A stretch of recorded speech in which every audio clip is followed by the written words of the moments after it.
දුටුවේ බුදුනෙතයි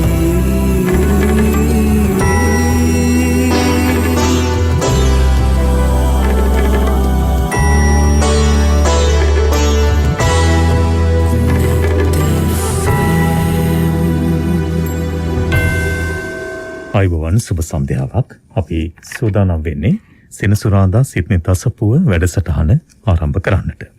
මෙතෙන් පටන් රාත්‍රී 9 දක්වා ඔබට මේ ධර්ම දේශනාව ධර්ම සාකච්ඡාව අන්තර්ගත සිඩ්නි තසපුව සුපුරුදු විදියටම අහන්නට හැකියාවක් තිබෙනවා. අපි ආරාධනා කරනවා සියලු දෙනා ගෙදර ඉන්න වෙලාවේ මේ කොවිඩ් වසංගතය නිසා නිරෝධායනය වෙලා ඉන්න පිරිස් ඉන්නවා. ඊට අමතරව මේ රටේ පවතින තත්ත්වය නිසා නිවසට රැඳී සිටින පිරිස් ඉන්නවා. ඒ සියලු දෙනාම එකතු කරගෙන කරන්න පුළුවන් හොඳම දේ, ලබන්න පුළුවන් වටිනාම දේ ලබන්නට ඒ සිඩ්නි තසපුවෙන් අනුශාසනා කරන ධර්මයේ ශ්‍රවණය කරන්නට ඒක රාශී වෙන්න කියලා බොහොම පින් සිතින් ගෞරවයෙන් ඔබට ඇරයුම් කරනවා. අදත් සෙනසුරාදා සිඩ්නි තසපුව වෙනුවෙන් ගෞරව නමස්කාර පූර්වකව ආරාධනා කළා උඩුගම්පල හෙන්ඩි මහර ගම්පහ බවුන් පැලැස්ස නිර්මාතෘ පූජනීය වන්දනීය වල්පොල ගෞතම ස්වාමීන් වහන්සේට. උන්වහන්සේ වැඩම කොට සිටින්නේ බොහොම ගෞරවයෙන් අපේ හාමුදුරන් වහන්සේව පිළිගෙන සිඩ්නි තසපුවේ ධර්මානුශාසනාව පැවැත්වීම සඳහා උන්වහන්සේට ගෞරව නමස්කාරයෙන් යුක්තව ආරාධනා කරනවා. අවසරයි ස්වාමීන් වහන්සේ. සාදු සාදු සාදු. සමන්තා චක්කවාලේසු අත්‍රා ගච්ඡන්තු දේවතා සද්ධම්මං මුනි රාජස්ස සුනන්තු සග්ග මොක්ඛදං ධම්මස්සවන කාලෝ අයං බදන්තා ධම්මස්සවන කාලෝ අයං බදන්තා ධම්මස්සවන කාලෝ අයං බදන්තා නමෝ තස්ස භගවතෝ අරහතෝ සම්මා සම්බුද්දස්ස නමෝ තස්ස භගවතෝ අරහතෝ සම්මා සම්බුද්දස්ස නමෝ තස්ස භගවතෝ අරහතෝ සම්මා සම්බුද්දස්ස. සාදු සාදු සාදු. ගරුතර මහා සංඝරත්නයන් අවසරයි, ශ්‍රද්ධාවන්ත පින්වත්නි, අද දවසේ ධර්ම දේශනාවට ඉතාම ශ්‍රද්ධාවෙන් දායකත්වයෙන් එකතු වෙනවා කාවින්දද සිල්වා, ගීතානි ජයවර්ධන සහ ශනායා අමන්ති දියණිය ඇතුළු ඒ පවුලේ පින්නතුන් විසින්. අරමුණු කරගන්න ඒ සත් අරමුණ ධර්ම දේශනාව අවසානයේ සාමාන්‍යයෙන් අපි දායකත්ව අරමුණ කියන්නේ. නමුත් මේක සම්පූර්ණ මුළු අරමුණම මෙතන කියන්න පුළුවන් දෙයක් තියෙන්නේ. ඒක පොදු අරමුණක්. අනන්ත වූ බුදුගුණ බලයෙන් පවතින කොරෝනා වසංගත තත්ත්වය හමුවේ මෙලොව වසන සියලුම සත්වයන්ගේ රෝග බිය දුරු වී නිදුක් නිරෝගී වෙත්වා, සියලු දෙනාට උතුම් චතුරාර්ය සත්‍ය අවබෝධය ඉක්මන් වෙත්වා කියන ඔච්චරයි අද මේ ධර්ම දේශනාවේ දායකත්ව අරමුණ. ඉතින් ඒ ඇත්තෝ මේ ලෝකවාසී සියලු දෙනාගේ සිත්වල මේ වෙලාවේ පවතින රෝග බිය දුරු වෙන්නට, නිදුක් නිරෝගී සුවපත් භාවයෙන් යහපත උදා වෙන්නට හැම දෙනාටම අනන්ත බුදුගුණ බලයෙන් ආශිර්වාද ප්‍රාර්ථනා කරලා තියෙනවා. මේ ධර්ම දේශනා අනුශාසනාවේ උතුම් පුණ්‍ය ආශිර්වාදයත් ඒකාන්ත හේතුව වෙලා ඒ සත් ප්‍රාර්ථනාව සඵල වෙන්නට අපිත් මෙත් සිතින් ආශිර්වාද කරනවා. ඔබ කවුරුත් පින්වත්නි මේ ලෝකයේ යම් කිසි දවසක මෙලොව එළිය දුටුවනම්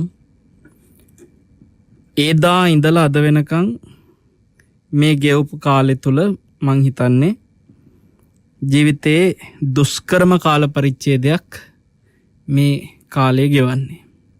ඉතින් අපි සමහර වෙලාවට මේ වගේ වාතාවරණ අතීතෙ තිබ්බා කියලා අහලා තිබ්බට අපිට මේවා අත්දැකීම් වෙලා තිබුණේ නැහැ. දැන් බුදුරජාණන් වහන්සේගේ කාලෙත් ඔබ දන්නවා පින්වත්නි මේ වගේම වසංගත තිබිලා තියෙනවා බුද්ධ කාලේ. අපි සමහර වෙලාවට මේ ගෙවන කාලය ජීවිතේ කොච්චර කාල පරිච්ඡේදයකට යනවාද කියලා මිනිස්සු හැමතිස්සෙම සැක සහිතව අපිත් එක්කත් කියන්නේ සයන්ස් කොච්චර කාලයක් මේක තියෙයිද දන්නේ. ඔබට බාහිර ලෝකයේ අවිනිශ්චිත වෙච්ච මේ රෝගය තුල පවතින වාතාවරණය කොයි කාලේ නිමා වෙයිද කියලා හිතෙන උනන්දුව මං හිතන්නේ ඇති වෙන්න ඕනේ වෙන දෙයකටයි. ඒ කියන්නේ අපිට මේ වගේ දෙයකට මුහුණ දෙන්න වෙන්නේ පින්වත්නි මේ භව නිරෝධයකට පත් වෙලා නැති තාක්කල්නේ. භවය සකස් වෙන තාක්කල් විපාක පිණිස උපදින තාක්කල් මේ ස්වභාවයට මුහුණ දෙන්න සිද්ධ වෙනවා. එතකොට දැන් මිනිස්සු අතරේ මේ වගේ ව්‍යසනයකට මුහුණ දෙනවා වගේම වෙනත් ලෝකවලදීත් මේ වගේ විවිධ රෝග ව්‍යසන එනවා. දැන් තිරිසන්ගත සත්තු අතරෙත් ඔබ දකිනවා තිරිසන් සත්තුන්ට එක එක කාලෙට මට මතකයි එක කාලයක් කුකුල්ලුන්ට ආවයි කිව්වා ඒ වගේ රෝගයක් ඇවිල්ලා මිනිස්සුන්ට කිව්වා කුකුල් මස් එහෙම කන්න එපා මේ කාලේ. ඒ වගේ විවිධ සත්තුන්ට මෙහෙම මේ වසංගත රෝග හැදෙනවා. ඒ නිසා මේ ලෝකයේ තුල උපදින තාක්කල් පින්වත්නි මෙවැනි ස්වභාවයන් නිමාවක් නැහැ. කොයි වෙලෙත් මේ වගේ දෙයකට මුහුණ දෙන්න වෙනවා. ඒ නිසා අපි හිතන්න ඕනේ මේක කවදා ඉවර වෙයිද කියලා හිතන්න ඕනේ බාහිර ලෝකයේ ප්‍රශ්නේ නෙමෙයි. අභ්‍යන්තරය තුල අපි මේ උපදින ස්වභාවයකින් යුක්තද මෙන්න මේ ප්‍රශ්නේ කවදා ඉවර වෙයිද කියන එකයි අපි හැම වෙලාවෙම හිතන්න ඕනේ. තමා තුළින් මේ ප්‍රශ්නේ නවත්තගත්තේ නැත්නම් පින්වත්නි බාහිර ලෝකේ කවදාකවත් අවසානයක් කරන්න බෑ. මේ ප්‍රශ්න විතර නෙවෙයි විවිධ ප්‍රශ්න. ඒකින්ද පුළුවන් තරම් මේ කාලේ මං කියන්නේ හැමෝම අවධානය යොමු කරන්න ඕනේ තමන්ගේ ධර්මාවබෝධය පිණිස. ඉතින් අද අපි ඔය ඇත්තන්ට හිත දියුණු වෙන්න අවශ්‍ය කරන ධර්මාවවාදයක් ධර්මාවබෝධය පිණිස වටිනා අනුශාසනයක් කියලා දෙන්නම්. අංගුත්තර නිකායේ පින්වත්නි තියෙනවා නීවරණ ප්‍රහාණ වග්ගය කියලා වග්ගයක්. නීවරණ පහාන වග්ගයේ බුදුරජාණන් වහන්සේ මේ සිත්වල උපදින නීවරණවල හේතු පෙන්නනවා. ප්‍රහාණය කරන්න ඕන කරන හේතුත් පෙන්නනවා. ඊටාම කෙටි සූත්‍ර කීපයක් තියෙන්නේ. අපි එහි අද අවධානයට යොමු කරන්න හිතුවා මෙන්න මේ කාරණාවට නාහම් භික්කවේ අඤ්ඤං ඒක ධම්මම්පි සමනුපස්සාමි යේන අනුප්පන්නෝවා කාමච්ඡන්தோ uppajjati uppannෝවා කාමච්ඡන්தோ බිහියෝභාවාය වේපුල්ලාය සංවත්තති යතයිදම් භික්කවේ සුබ නිමිත්තං. ඒ කියන්නේ පින්වත්නි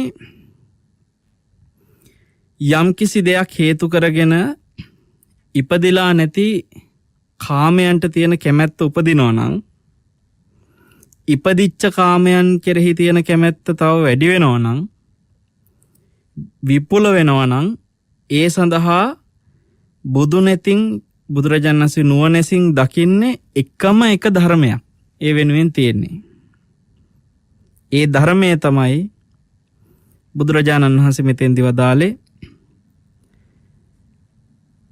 යතයිදම් භික්කවේ සුබ නිමිත්තං. ඒ තමයි සුබ නිමිත්ත.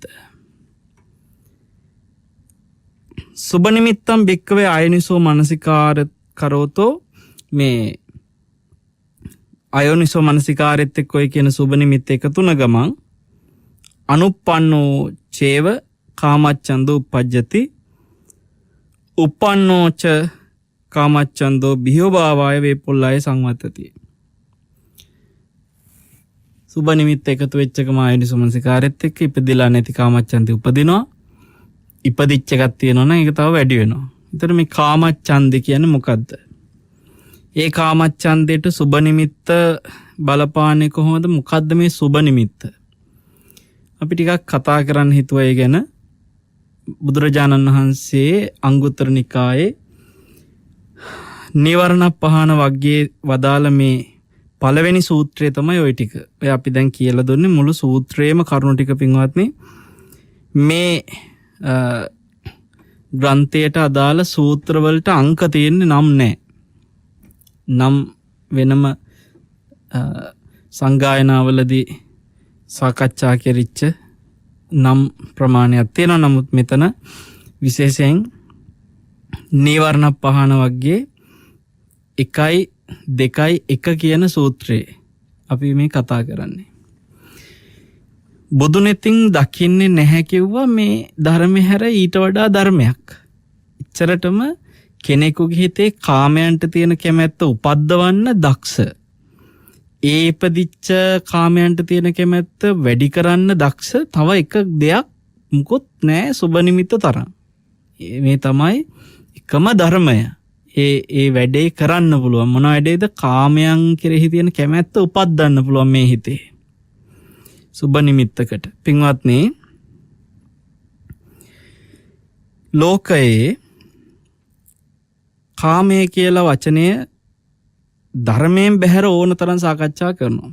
කාමය කියලා ඕන සාමාන්‍ය ලෞකික විවිධ මාතෘකාවලදීත් කාම කියන වචනේ අරගෙන ඔය දැන් බුද්ධ දේශනාවලත් කාම සූත්‍ර කියලා නම තියෙනවා. නමුත් කාම සූත්‍ර කියන වචනේ සාමාන්‍ය ලෞකික විවිධ විෂයන් වලදීත් කතා කරන මාතෘකාවක්. එතකොට මේ කාම කියන වචනය කවුරු කොච්චර කතා කරත් බුදුරජාණන් වහන්සේ තමයි කාමයේ පිළිබඳව නිවැරදිම අර්ථය දේශනා තුළ දීලා තියෙන්නේ. ඔබට ඒ තැන හොයාගන්න නම් අංගුත්තර නිකායේ නිබ්බේධික සූත්‍රය තමයි තාම වටින පැහැදිලි කිරීමක් තියෙනවා මේ කාමයන් කියන්නේ මොනවද කියලා. සංකප්ප රාගෝ පුරිසස්ස කාමෝ අහලා තියෙනවා මේ වාක්‍යෙම. අපි නිතර කතා කරන මේ වාක්‍ය එච්චරටම වැදගත්. සංකප්ප රාගෝ පුරිසස්ස කාමෝ. පුරුෂයෙකුට කාමය වෙන්නේ සංකල්ප රාගයයි කිව්වා. සංකල්ප රාගය කියන්නේ මොකද්ද? සරලවම හිතුවොත් ඔබ රාගය කියන්නේ ඇලීමනේ. සංකල්ප කියන්නේ හැඟීම, සිතුවිල්ල.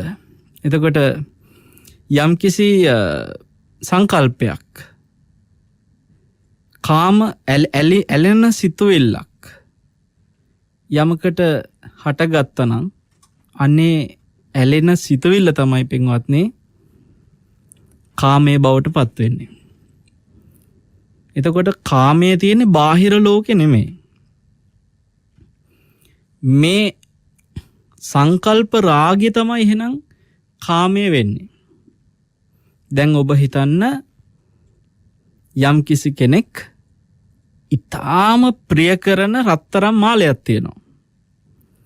දැන් මේ රත්තරන් මාලේ කාමය කියලා හිතලා මාලේ පැත්තකට විසි කරන එක සාමාන්‍ය මිනිස්සුන්ගේ මානසිකත්වය. කාමයෙන් මිදෙන්න ඕනේ කියලා රත්තරන් මාලේ පැත්තකට දානවා. හැබැයි කාමය කිව්වේ රත්තරන් මාලේ නෙමෙයි කියන එක තේරුම් ගන්න. සංකල්ප රාගයක් තියෙනවා නම් මේ මාලය කෙරෙහි අන්නේ මාලයට තියෙන සංකල්ප රාගෙට තමයි පින්වත්නි කාමය කියලා කිව්වේ. එතකොට ඔන්න ඔය කාමච්ඡන්දය, ඒ කාමය කෙරෙහි තියෙන කැමැත්ත. එහෙනම් අපි බලමු මාලය කෙරෙහි ඇලෙන සිතුවිල්ලක් හටගත්තනම් අන්න ඒ කෙරෙහි කැමැත්තක් හිතේ තියෙනවා. කොටින්ම කියනවා නම් මේ මාලයට ඇලෙන්න කැමති. මාලය කෙරෙහි ඇලි ඒ සංකල්පය කෙරෙහි ලොකු ඡන්දයක් තියෙනවා, හිතේ මනාපයක් තියෙනවා. මේ මනාප ස්වභාවය හැදෙන්නේ හිතේ, කාමච්ඡන්දේ හිතේ හැදෙන්නේ පින්වත්නි නූපං කාමච්ඡන්ද උපදිනවා. ඉපදිච්ච කාමච්ඡන්ද වැඩි වෙනවා. එතකොට කාමච්ඡන්ද කියන අකුසලයක් නූපං අකුසල් ඉපදීම උපං අකුසල් වැඩිවීම කියන එක මෙතන කතා කරත හැකි මේ කාමච්ඡන්ද එක. එතකොට මේකට බලපාන්නේ එහෙනම් සුබ නිමිත්ත කියලා කිව්වා. සංකල්ප රාගයකට ඇති වෙන කැමැත්තක් සුබ නිමිත්තක් එක්ක කොහොමද එන්නේ? මෙතන මේ සුබ කියන වචනයෙන් අදහස් කළේ මොකද්ද?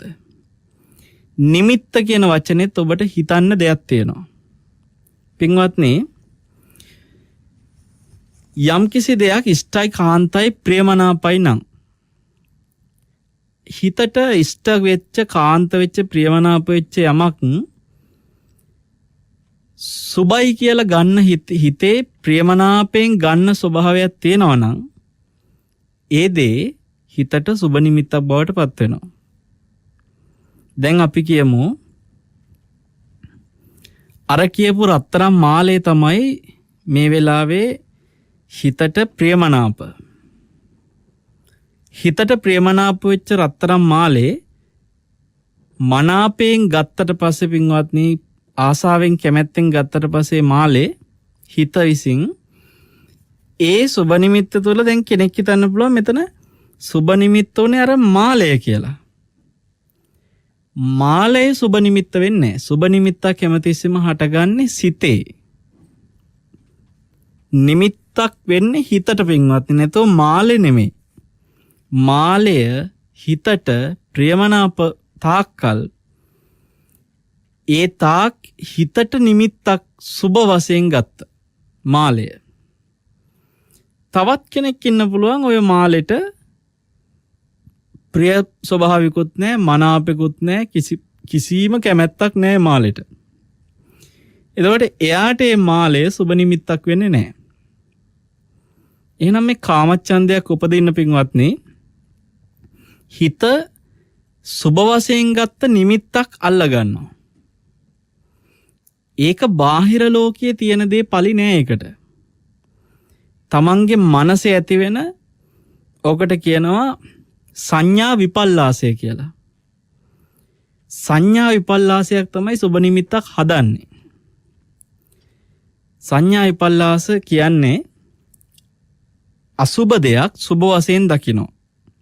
නැත්නම් අනිත්‍ය දෙයක් නිට්ටය වශයෙන් දකිනවා. දුක් දෙයක් සැප වශයෙන් දකිනවා. අනාත්ම දෙයක් ආත්ම වශයෙන් දකිනවා. ඔතන තමයි සුබ නිමිත්ත හදාගන්නේ මේ සංඥා විපල්ලාසෙත් එක්ක. එතන මේ ලෝකයේ අපිට යම් කිසි විදියකට අපි හිතමු කාමච්ඡන්දෙන් නිතර හිත බැහැගන්නේ යම් කිසි අරමුණක් තියෙනවා කියලා. ඔබ හිතන්න ඔබ ආස කරන කෑමක්. ඒ කෑමට ඔබට ඔන්න හිතේ ඇති වෙනවා ලොකු කැමැත්තක්. දැන් මේක මේ කෑමේ තියෙන ප්‍රශ්නයක් නෙමෙයි පින්වත්නි. ඒ කෑම සම්බන්ධව හිතට සුබ නිමිත්තක් වෙලා තියෙනවා ගත්ත සංඥාවත් එක්ක. එතකොට අයෝනිසෝ මනසිකාරය කියලා කියන්නේ ඒ සුබ නිමිත්ත දැන් අර කෑම ගැන තියෙන මතක් වීමෙන්ම කෑම මතකෙට එනකොටම එතන හිතට එන නිමිත්ත, ඒ ආහාරය පිළිබඳව මතක් වීමේ තුළ එන නිමිත්තම සුබ වශයෙන් ගත නිමිත්ත. අයෝනිසෝ මනසිකාරය කියන්නේ ඒ අකුසලයේ වැඩි වෙන විදියට, එතන ඇලීම වැඩි වෙන විදියට තමන්ගේ හිත හසුරනවා. දැන් අපි සාමාන්‍ය ලෝකයේ දකින ඕනම කාරණාවකදී යමකට ඇලෙනවා නම් ඒ ඇලෙන හැම තැනකදීම දකින්න තියෙන්නේ සුබ නිමිත්තක් විදිහට ඒක ගන්න. දැන් ඕක ඇහැට පේන දෙයටනේ අපිට එකපාරට මතක් වෙන්නේ. සුබ නිමිත්ත කියන්නේ ඇහැට පේන දේ විතරක් නෙමෙයි. කාමච්ඡන්දයක් ඇති වෙන්නේ ඇහැට පේන දෙයට විතරක් නෙමෙයිනේ. කනට ඇහෙන දෙයටත් එනවා. දැන් අපි හිතමු ඔන්න එක්තරා ගීතයක් තියෙනවා. මේ ගීතය අපේ හිතට සුබ නිමිත්තක් වෙන්න පුළුවන්. එතකොට ඒ ගීතයේ තියෙන පදවලට තමන්ගේ හිත ප්‍රිය කරලා, එහෙම නැත්නම් ඒ ගීතයේ තියෙන තාලයට ප්‍රිය කරලා, ඒ ගීතයේ තියෙන සංගීතයට හිත ප්‍රිය කරලා අපිට ඒ ගීතයේ සුබ නිමිත්තක් වෙනවා නම් හිතට, දැන් ওই සුබ නිමිත්ත තමයි සුබ වශයෙන් ගතේ නිමිත්ත තමයි ඒ ගීතය ගැන කැමැත්තක් උපද්දවන්නේ. එතනින් එහාට ඒ ගීත ගැන පින්වත්නි නූපං කැමැත්ත උපද්දලා ඉපදිච්ච කැමැත්ත වැඩි කරනවා. සුබ වශයෙන් දකින්න නිමිත්ත හිතේ පිහිටන්න අර තියෙන කැමැත්ත තව වැඩි කරනවා. ඒතර අපිට ඒ ගීතේ අපි හොයනවා. දැන් සමහර ලාවට කොහේ හරි තැනක ඇහුන ගමන් ගීතයක් කෙනෙක් ඒ ගීතේ එක්ක අන්තර්ජාලය හොයනවා. දැන් වර්තමානනම් ගොඩක් කලාවට ඒක YouTube වල හරි කොහේ හරි ගිහිල්ලා Tamanට කැමති ඒ ඇහිච්ච දේ ටක් ගාලා හොයන්න පුළුවන්. පහුගිය දවසක එක්තරා අම්මා කෙනෙක් නිතරම ධර්මදේශන අහන බොහොම පින්වන්ත අම්මා කෙනෙක්. ඒ අම්මා මේ එහෙම සින්දු අහන අම්මා කෙනෙක් නෙමෙයි. නමුත් මේ අම්මා එක්තරා පොහෝ දිනක හරි මේ විශේෂ ධර්මදේශන අහන අවස්ථාවක හරි ගුවන් විදුලි නාලිකාවක දේශනයක් අහලා ඉවර වෙනකොට අපූර්ව වචන ටිකක් තියෙන ගීතයක් මේ අම්මට ඇහිලා තියෙනවා. ඉතින් ඒ වචන ටික ඇහෙනකොටම මේ අම්මට ඒ ගීත ගැන ලොකු කැමැත්තක් ඇති වෙලා තියෙනවා. ඒ ගීතේ නැවත අහන්න. හරි පුදුමයි. දැන් කියන්නේ ඒ අම්මගේ ළමයින්ටත් ඉතින් කියලා තියෙනවා මට පුළුවන් නම් මේ ගීතේ හොයලා දෙන්න කියලා. තරුණ ළමයි ටිකක් ඒ අම්මට ඉන්නේ. ඒ ළමයි ඉතින් හොයලා ඒක බෞද්ධ කියන හොඳ දහම් කරුණු මතුවෙන ගීතයක්. ඉතින් ඒ ළමයින්ට මේක හොයාගන්න බැරි වෙච්ච තැන අපේ බොහොම සමීප පිරිසක් ඉතින් මගෙනුත් ඇහුවා සයින්හන්ස මේ මට මෙන්න මේ ගීතේ පුළුවන් නම් හොයලා දෙන්න පුළුවන්ද අපේ අම්මට කියලා. එතකොට අපි ඔය වෙලාවේ ඒ වචන ටික ගැන ඒ ගීතේ තියෙන වචන ටික ගැන මේ අම්මට මෙච්චර මේ ගීතේට කැමැත්තක් ඇති වෙලා තියෙන්නේ ධර්මදේශන අහන අම්මා කෙනෙක් සාමාන්‍යයෙන් සින්දු අහන අම්මා කෙනෙක් නෙමෙයි. නමුත් මේ අම්මට මේ එච්චරටම කැමැත්තක් ඇති වෙලා තියෙන ඒ ගීතේ තියෙන වචන තුල තිබුණ හරි අපූර්ව මේ අනිත්‍ය වූ ස්වභාවය ගැන ස්වාමීන් වහන්සේ නමක් ලියපු ගීතයක් අපේ ධර්ම ප්‍රචාරක කටයුතු කරන පින්වන්ත සයන්ස නම මේ ස්වාමීන් වහන්සේ ලියපු අපූර්ව වචන ටික. ඇත්තට මේක බැලුවට පස්සේ ඒක ධර්ම දේශනයක් වගේ ඒකේ වචන ටික. ඉතින් ඒ අම්මම කියනවා සයන්ස කවදාකවත් මට ගීතයකට එහෙම කැමැත්තක් ඇති වෙලා නැහැ. මට මේ වචන ටික ඇහිච්ච ගමන් මේක අහන්න හිතුණා කියලා. පස්සේ ඒ ගැන විස්තර හොයලා බලද්දී අර ස්වාමීන් වහන්සේ අපිට ඒ ගීතයේ වචන ටික ඒ ගීතය අහන්න පුළුවන් ආකාරයට ඒක එව්වා. ඉතින් එහෙම දැන් බලන්න හොයන්න ඕනකමක් වෙනවා. ඒ කැමැත්ත ආවට පස්සේ පරිේෂණ කරන හොයනවා. ඒකට එතනදී නම් ඒ වචන තුල යම්මට යම්කිසි ප්‍රඥාවක් අවබෝධයක් ඇති කරන වචන ටිකක් ඒ ගීතේ තියෙනවා. හැබැයි අම්මට ඒ හැඟීම එන්නේ ඒ අම්මා ගොඩාක් ආදරය කරන තමන්ගේ ස්වාමි පුරුෂයා තමන්ගේ දරුවෝ කවදා හරි දවසක දාලා යනකොට මේ සසරේ අන්නේ දාලා යන තැන තමන්ට හිත හදාගන්න සුදුසු වචන ටිකක් ඒකේ දැක්ක හින්දා ධර්මයේ අර්ථය. නමුත් බලන්න දැන් සමහර කෙනෙකුට අපි දකිනවා වෙන අත්දැකීම් බලපානවා ගීතයකට. එක්කෝ තමන්ගේ දැන් ඔය ගීතවල ගොඩාක් වෙලාවට විරහ මත තියෙනවානේ. විරහ ගීත සෑහෙන ලියවෙනවා. එතකොට සමහර අය කියනවා ඒක මටම ලියලා වගේ. මේ මගේ කතාව ඒකේ තියෙන්නේ. ඒතර එයාට සමහර වෙලාවට තමන්ගේ පෙම්වතිය මතක් වෙන්න පුළුවන්. යම් කිසි විදිහකට තමන්ගේ අත්දැකීමක් තමන් විඳපු වේදනාවක් එක්ක තමන්ගේ හැඟීම්බර ආදරයක් ඒ වචන තුල තමන්ට ඇහෙනවා. ඇහිච්ච ගමන් යායේ ගීතේ හොයනවා. ඒක දිගටම අහනවා. එයාගේ ආසම ගීතේ කියනවා. දැන් එතන උපදින ඒ කාමයට ඇතිවෙච්ච කැමැත්ත කනට ඇහිච්ච ශබ්දයක් තමන් සංකල්ප රාගයක් ඇති වුණාද ඒ ශබ්දයට එතන කාමය තමයි තියෙන්නේ. එතකොට ඒ කාමය කෙරෙහි ඒ ශබ්දයේ ප්‍රියමනාපණං ඒ ශබ්දය තුළ දැන් ඔතනදී අර අම්මට උනේ අම්මා ඒකේ අර්ථ රසයක් දැනුණා. ඒ අම්මට මෙතන ශබ්ද රසය විඳින්න ඕනකමට වඩා ඒක අර්ථ රසය කෙරෙහි ආපු කැමැත්තක් ඒ අම්මට තිබ්බා. ගොඩාක් අය ගීතක අර්ථ රසය කියන එකේදීත් සමහර වෙලාවට අර කිව්වේ වගේ ප්‍රේමය හෝ විරහව හෝ මොනවා හරි හැඟීමක් කෙලෙස් සහිතව ඇතිවෙච්ච හැඟීමක් එක්ක ඇතිවෙච්ච ඕනෑකමක් එන්නේ ඒ අර්ථය හින්දා හෝ එන කැමැත්ත. කොහොමුණත් ඒතන එනවා කාමච්ඡන්දේ. ඒ කාමච්ඡන්දේ ඉපදින්න පින්වත්නි ඒ ගීතය ගැන Tamanට වචන නිසා හෝ එන්නේ සුබ නිමිත්ත. ශබ්දේත් මියුසික් නිසා හෝ එන්නේ සුබ නිමිත්තක්. එහෙම නැත්නම් අපි හිතමු ඒකේ තාලෙට තියෙන කැමැත්ත එක්කෝ ඒ ගීතේ ගැන මොනවා හරි Tamanගේ කැමැති ගායකයා අන්න එයා කියන ගීතේ. එතකොට ඒ කැමැති හඬ මෙතන සින්දුවත් නෙමෙයි සින්දු වචනත් නෙමෙයි මියුසිකුත් නෙමෙයි මොකොත් නෙමෙයි අර ගායකයාගේ හඬ. ඒ හඬෙන් කියන්නේ දැන් සමහර කියන්නේ මට නම් එයා කියන ඕන එකක් ලස්සනයි කියනවා.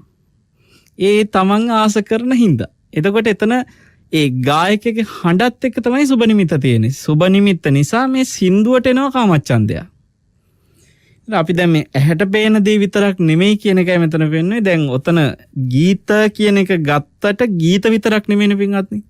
දැන් අපි හිතමු කවුරු හරි කෙනෙක් Tamanට ආදරෙන් කතා කරන වචන ටික තියෙනවා. නිකන් හිතන්න තමන්ගේ අම්මා හැමතිස්සෙම පුතේ කියලා කතා කරනවා කියමු.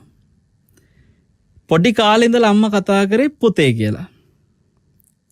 ඒ පුතේ කියලා කතා කරන අම්මා කෙනෙක්ගේ හඬින් එකපාරට ළමයෝ කියලා හෙනකොට නිකන් සමහරවිට ඒක සැරයි වගේ දැනෙනවා.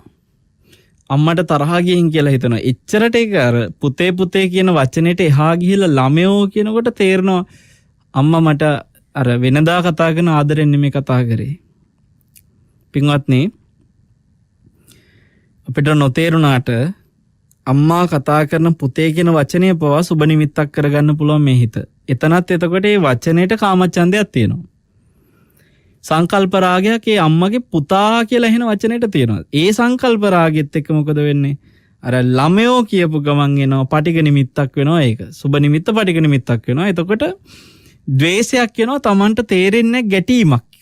ඒ ද්වේෂය අම්මා ගැන වෙන්නත් පුළුවන් වචනය ගැන වෙන්නත් පුළුවන්. සමහරලාට අපි කියන්නේ අම්මා ගැන කියලා. අර පුතේ කියලා අහන්න කැමති කෙනාට ළමයා කියන වචනයට අකමැත්තක් වෙනවා කියන්නේ ඒ ළමයා කියන වචන ගැන එනවා ව්‍යාපාදයක්. එතන එනවා පටිඝ නිමිත්තක් වෙනවා. පටිඝ නිමිත්ත හැදුවේ සුබ නිමිත්තක් එතන තීච්ච නිසා යෝනිසෝ මනසිකාරයෙන්ම තමයි මේක උනේ පින්වත්නි. එතකොට ඒ වගේ දැන් සමහර අම්මලා ඉන්නවා පොඩි කාලේ ඉඳලා ළමයෝ කියන එක තමයි ඇහිලා තියෙන්නේ. ඒ වගේ දැන් සමහරලාට සුපුරුදු විදියට මේ වගේ වචනයක් ඇහිලා එකපාරට ඊට වඩා ආදරණීය පුතේ වගේ වචනයක් වෙනවා. අම්මට මොකද වෙලා තියෙන්නේ කියලා බලලා ඒ කියන්නේ යාට එතෙන්දී වචනෙට එනවා එකපාරට සංකල්ප රාගයක්. එතන සුබ නිමිත්තක් වෙනවා ඒ වචනයම. මෙන්න මේ වගේ පින්වත්නි අපි ජීවිතේ ගොඩාක් වෙලාවට කාමච්ඡන්දය කියන එක හිතන්නේ නැති පුංචි බොහෝ දේත් එක්ක මේ මනසේ සුබ නිමිති හදා ගන්නවා. දැන් හිතන්න අපේ හොඳ කියනවට එන කැමැත්ත. කවුරු හරි කෙනෙක් කෑමක් උයනවා. මේ කෑම උයලා මෙයා ආසයි ඒ කෑම ටික රහයි කියනවා අහන්න. මේවා අහිංසක ආසාවල්. හැබැයි නොතේරුණාට ඒ අපිට එන අනේ වාගේ කෑම ටික නම් අද හරි රහයි කියලා එනකොට එන්නේ පින්වත්නි සුබ නිමිත්තක්. ඒක අහන්න තියෙන කැමැත්ත කියන්නේ කාමච්ඡන්දය. ඒතර සුබ නිමිත්තෙන් තමයි ඕක හදන්නේ. සුබ නිමිත්තක් වෙනවා කෑම රහයි කියන ප්‍රශංසා වචනේ. බැරි වෙලා හරි ඒ වචනේ බලාපොරොත්තුෙන් හදන්ලා අන්තිමට අයියෝ ලුණු වැඩි හරි මොකක් හරි ඒකේ අඩුපාඩුවක් කිව්ව ගමන් එන්නේ පටිඝ නිමිත්ත. මේ සුබ නිමිත්ත පටිඝ නිමිත්ත කියන දෙන්න තමයි කාමච්ඡන්දේ හදනවද ව්‍යාපාදේ හදනවද ටක් ගාලා තීරණය කරන්නේ. මේ වගේ මිනිස්සු ජීවිතේ ප්‍රශංසාව එක්ක සුබ නිමිති හිතේ ගොඩනගාගෙන තියෙනවා. සමහර වෙලාවට තමන්ගේ සමීපාදරණීය කෙනෙක් තමන්ට කතා කරන වචනයක් වෙන කෙනෙකුට කියනවා ඇහිච්ච ගමන් ඒ වචනයට තියෙනවනේ සුබ නිමිත්ත. ඒ වචනේ වෙන කෙනෙකුට කියනවා ඇහිච්ච ගමන් මොකද වෙන්නේ? එනවා පින්වත්නි පටිඝ නිමිත්ත. මම දැන් අද දැක්ක එක්තරා ප්‍රවෘත්තියක් මේ අසල්වැසි ගෙදරක නෝන කෙනෙක් තමන්ගේ මහත්තයාට SMS එකක් එවලා කොහොමද සුදු මහත්තයෝ කියලා. මේ මැසේජ් එක නිසා අන්තිමට පිහියනුම් පාරවල් ඇනගෙන 4 දෙනෙක් රණ්ඩුවක් 4 දෙනෙකුට පිහියනුම් වෙච්ච ලොකු රණ්ඩුවකට මේක ගිහිල්ලා. එතකොට අර මේ සුදු මහත්තයනේ සුදූද කොහෙද? කොහොමද සුදූ කියලාද කොහෙද එවලා තියෙන්නේ? මේ සුදූ කියන වචනය තමන්ගේ මහත්තයට පාවිච්චි වෙච්ච එකත් එක්ක ඒ දකින දැක්ම අර SMS එක හැට පේනකොටම එන්නේ මොකද්ද පින්වත්නි? පටිඝ නිමිත්තක්. පටිඝ නිමිත්තයි අයෝනිසෝමනසිකාරය තමයි හිතේ ද්වේෂය හදන්නේ. එතකොට අපිට පේනවා මේ අපි තියනවා අපේ රාමුවක් මේ වචන ඒ අකුරු. ඒ අකුරුත් එක්ක ඒ ශබ්දයත් එක්ක ඒ අපි හිතේ හදාගෙන තියනවා මේ වචන මට විතරයි පාවිච්චි කරන්න ඕනේ. මේ වචන මම විතරයි මෙයාට පාවිච්චි කරන්න ඕනේ. ඔතනත් තියෙන පින්වත්නි සුබ නිමිත්තත් එක්ක අයෝනිසෝමනසිකාරයක් හදන්නේ කාමච්ඡන්දයක්. එතන තියෙන අකුසල සිත. අකුසලයේ බුදුරජාණන් වහන්සේ පෙන්වන කවදාකවත් සැප විපාක ලබා දෙන්නේ නැහැ. දුක් විපාක ලබා දෙන්නේ. එතකොට අපිට නොතේරුණාට මේ හිතවල අපි සෑහෙන මේ සුබ නිමිති නිසා, පටිඝ නිමිති නිසා ඇලි ඇලි ගැටි ගැටි නොතේරුණාට හරි පුදුම පීඩනයක් විඳිනවා. අපිට පීඩනයක් විදිහට දැනෙන්නේ නැහැ. අපි හිතන්නේ අපේ ජීවිතේ. හැබැයි ඒක මහා පීඩනයක්. නිවිච්ච උත්තමයෙකුට ඒ පීඩන නැතිකොට ඔය කියන 10 දැවෙන ගතිය නැතිකොට උන්වහන්සේව සිසිල් වෙලා ගිය ස්වභාවය පින්වත්නි සාමාන්‍ය ලෝකයට හිතා ගන්නත් බෑ. මොකද සාමාන්‍ය ලෝකයා ඔය වගේ පුංචි පුංචි දේත් එක්ක අප්‍රමාණ සුබ නිමිති හිතේ පුරවගෙන තියෙනවා. එතකොට පේන දේ ඇහෙන දේ වගේම තමයි නහයට දැනෙන දේවල් එක්කත් අපිට තියෙනවා සුබ නිමිති. තමන් ප්‍රිය කරන ඉෂ්ඨකාන්ත ප්‍රේමනාප වෙච්ච සුවඳ වර්ග තියෙනවා. ඒවත් එක්ක තියෙනවා සුබ නිමිති. ඒකත් එක්ක එනවා අයෝනිසෝමනසිකාරයෙන් ටක් ගාලා කාමච්ඡන්ද එනවා. ඒක මහත්ෙක් මට කියනවා අපේ හාමුදුරනේ මට අසාමාන්‍ය ඇලීමක් තියෙනවා මේ පෙට්‍රල් සුවඳට, ඉන්ධන සුවඳට. මේ පෙට්‍රල් සෙඩ් එකක ගිහිල්ලා වාහනේට පෙට්‍රල් ගහනකොට මම වීදුරු අරිනවා. වීදුරු අරින්නේ මට සුවඳයි කියලා ඕනකමට, සුවඳ විඳින්න ඕනකමට. එයාට ඒ සුවඳ සුබ නිමිත්තක්. එයා ඒක පෙට්‍රල් සෙඩ් එකට ගියපු ගමන් දන්නවා මෙතනදී මට ඒ සුවඳ විඳින්න පුළුවන්. එතකොට එයා ඒ වීදුරු අරිනකොට අරින්නේ පවා මේ සුවඳ විඳින්න ඕනේ කියලා. එයාට නොතේරුණාට එතන ඒ සුබ නිමිත්තත් එක්ක එයා කාමච්ඡන්දයක් උපද්දගන්නේ. එතකොට දැන් සමහරු ඉන්නවා පේන්න බෑ වගේ සුවඳ එක මහා ගඳක් සමහරුන්ට. එතකොට එතන එන පටිඝ නිමිත්තක්. ඒ ගඳත් එක්ක ගැටීමක් එනවනම් ගඳ කියන එක දැනෙන එක නෙමෙයි, එතන ගැටීමක් එනවනම් ඔය සංඥානේ පින්වත්නි ඒ කෙරෙහි එන සුභග වශයෙන් ගත්ත සංඥාවයි ආපෝ මට නම් පේන්න බෑ කියලා කියන පටිඝ සංඥාවයි මේ දෙකම කෙලෙස්. රහතන් වහන්සේට ඔය දෙකම නැහැ. මම නම් මාරාසයි කියන එකත් නැහැ රහතන් වහන්සේට, මට නම් පේන්න බෑ කියන එකත් නැහැ රහතන් වහන්සේට. කාමච්ඡන්ද ව්‍යාපාද මේ දෙකේ තමයි හැමතිස්සෙම දෝලණය වෙන්නේ. පීඩනයක් මහා 10ක් ගැටෙනවා. එතන නොතේරුණාට පින්වත්නි ඒ පිච්චෙනවා වගේ හිතේ ඒ තියෙන ස්වභාවේ කිසිම නිවීමක් නැහැ. එතන කිසිම සිහිල් බවක් නැහැ. එතකොට මේ නහයට දැනෙන දේවල් අතරේ පළතුරු වර්ග වෙන්න පුළුවන්, ව්‍යංජනයක කෑම බීමක මොන දෙයක හරි අපිට තියෙන සුබ නිමිති හදාගෙන ඒ සුබ නිමිත්තක් අපේ හිත තුළ උපද්දනවා. කාමයන් කෙරෙහි එන අර සංකල්ප රාග ඒ කෙරෙහි තියෙන කැමැත්ත ටක් ගාලා මේ සුබ නිමිති විසින් උපද්දනවා. ඒතර මේවා මේ බාහිර තියෙන ඒ කෑම බීම වල හෝ ඒවැ ප්‍රශ්නයක් නෙමෙයි. සුබ නිමිත්තක් හිතේ ඇති කරගන්න නැති අයෝනිසෝ මනසිකාරය හිතේ ඇති වෙන්නේ නැති පරිපූර්ණ මේවයි ප්‍රහාණයකට පත්වෙච්ච සිතක් තියෙන උත්තමේ අපි හිතමු රහතන් වහන්සේලා හොඳ සුවඳ තියෙන ආහාර වර්ග අනුභව කරනවා. උන්වහන්සේලාට සුවඳ දැනෙනවා. ඒ සුවඳ ඊටාම මේ ප්‍රිය ස්වභාවයකින් ඔබට දැනෙන සුවඳ රහතන් වහන්සේලාට ඒ සුවඳ හැමම දැනෙනවා. එකම දේ සුබ නිමිත්තක් කරගන්නේ ඒ සුවඳ. මොකද සංඥාවේ පල්ලාසේ නැති නිසා. සුබ නිමිත්තක් වෙන්නේ නිමිත්ත උන ගමන් කාමච්ඡන්ද එනවා. එතකොට දැන් රහතන් වහන්සේලාට ඒ සුවඳ දැනෙනකොට ඒ සුවඳ උන්වහන්සේලා විඳිනවා. සුවඳ තුල ඇති වෙන ඒ වේදනා ස්කන්ධය හට ගන්නවා. හැබැයි වේදනා ස්කන්ධය හටගත්තට ඒක පින්වත්නි සුබ නිමිත්තක් වෙච්ච නැති නිසා වේදනා උපාදාන ස්කන්ධයක් බවට පත් වෙන්නේ නැහැ. එතකොට දැන් අපිට මේ ලෝකේ සුබ නිමිති හට ගන්නවා වගේ නොඑක් සුවඳ නිසා ඒ වගේම රස නිසා ඇති වෙන සුබ නිමිති. ජීවිතේ තමන් ආස කරන රස සමහරලාට තමන් අපි හිතමු ලුණු රසට අසාමාන්‍ය විදිහට කැමති නම් තමන්ට මොනවා කෑවත් ඒකට ලුණු ටිකක් එකතු වෙන්න ඕනේ. අපිට සමහර වෙලාවට මිරිස් රසට ඕන හිත ප්‍රිය කරනවා නම් සුබ නිමිත්තක් කරගෙන තියෙනවා නම් අපි කන කෑම වලට අපිට ටික වැඩි මිරිස් දා ගන්න ඕනේ. එතකොට එයා ඒ මිරිස් තියෙන තරමට එයාට එතන හිත කාමච්ඡන්දයෙන් ප්‍රියමනාපව එයා ඒක ඇසුරු කරනවා. නැති වුණ ගමන් පටිඝ නිමිත්ත එනවා සුබ නිමිත්ත නැහැනේ දැන්. පටිඝ නිමිත්ත එනවා ගැටෙනවා. දුකක්. එතකොට කයට දැනෙන පහස එක්කත් ඔයගේ තමයි සුබ නිමිති හැදෙන්නේ. අපිට සීතල උණුසුම සිනිදු දේ ගොරෝසු දේ මේ නොඑක් දේවල් එක්ක පින්වත්නි කයට දැනෙන පහසත් එක්කත් අපි හදා ගන්න හිතේ සුබ නිමිති. එතකොට මේ හට ගන්න අරමුණු දැන් ඔය හැම දෙයක් ගැනම හිතට එන අරමුණු තියෙනවානේ.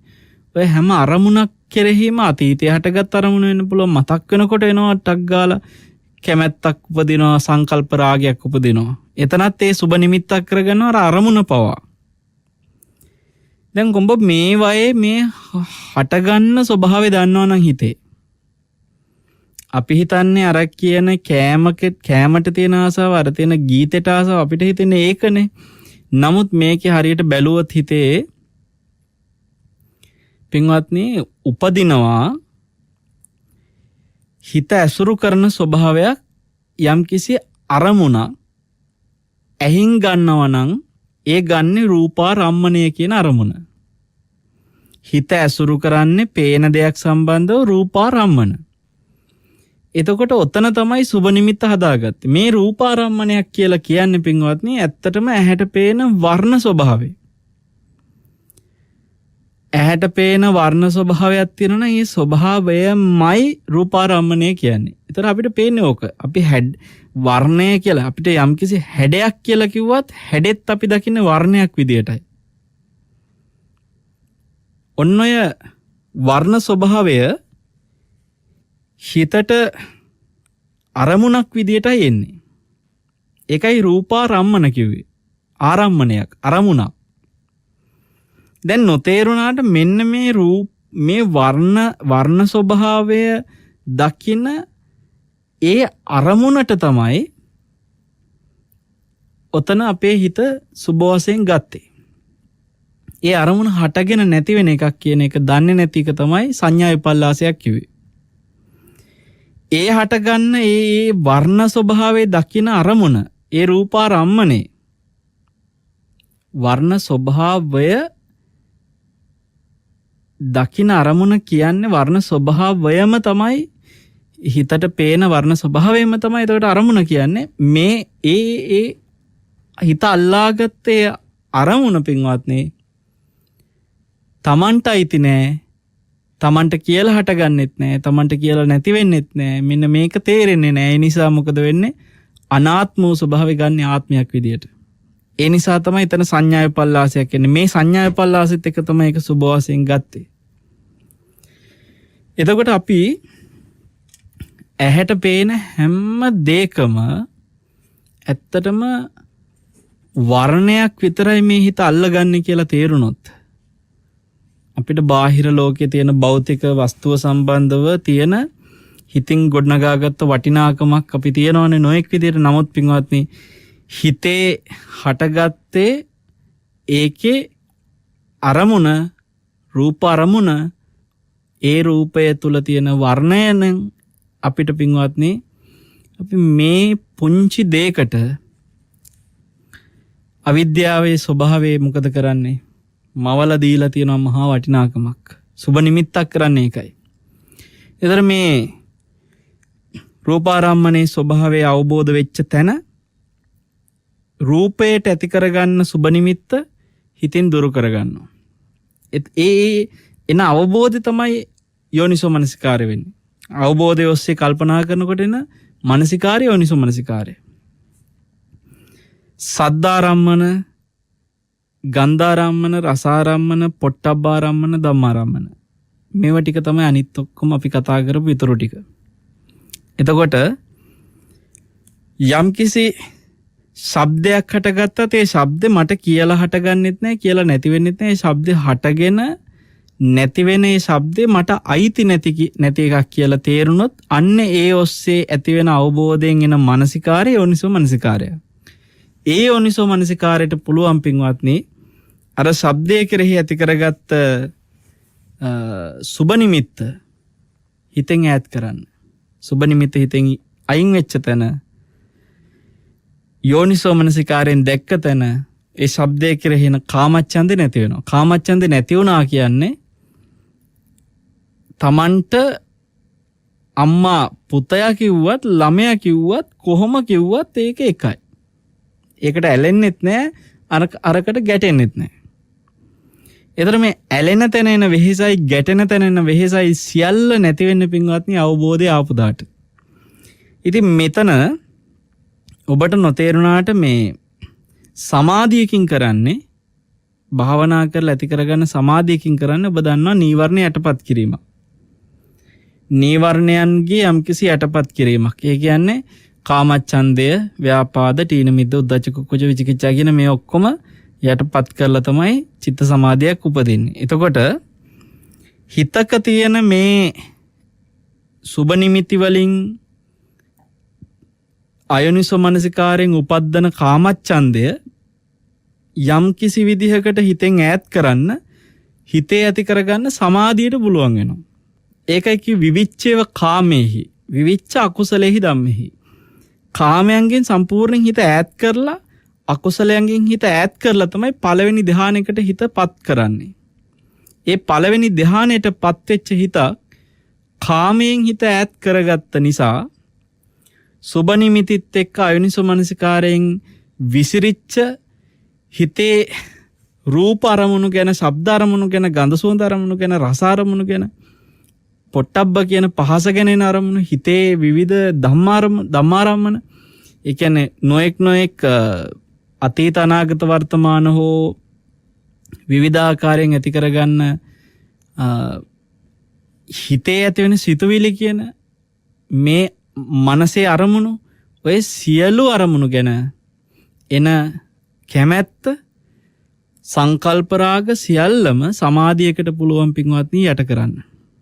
එච්චරට සමාධිය ප්‍රබලයි. එතකොට ඔබට මේ ජීවිතේ ඔය එකින් එක එනේන සුබ නිමිති ගැන බල ඕක පාලනය කරන්න බෑනේ. අර සින්දුවටයි, අම්මගේ හඬටයි, අර ඇහෙන එකටයි, මේ ඇහෙන එකටයි ඔය එකින් එක පාලනය කරන්න බෑ. ඒක නිසා තමයි වීරියක් ඇති කරගෙන චිත්ත සමාධියකට හිත පුළුවන් තරම් පුරුදු කරන්න කියන්නේ. නීවරණ වල අල්ල ගියොත් එහෙම ඉන්නෙත් නීවරණ වලමයි. දැන් හිතන්න නීවරණයක් හටගත්ත තැනක නීවරණ සහිත සිතකින්ම නීවරණ අඳුරගෙන නීවරණ වලින්ම නීවරණ තේරුම් අරගෙන නීවරණ සිතකදීම නීවරණ වලට පහර දී ඉන්න බෑ. ඉන්නේ නීවරණ 12 හින්දා. ඒක හින්දා නීවරණ අතගගා ඉන්න එක පැත්තක තියලා කාමච්ඡන්ද ව්‍යාපාද අතගගා ඉන්න එක පැත්තක තියලා ඔබ කරන්න ඕනේ මොකද්ද? යම්කිසි සරලයින භාවනා අරමුණක් ගන්නවා. ඒ අරමුණේ හැම වෙලාවෙම හිත පුළුවන් තරම් පුරුදු කරනවා. අපි කියමු බුදුගුණ කියලා.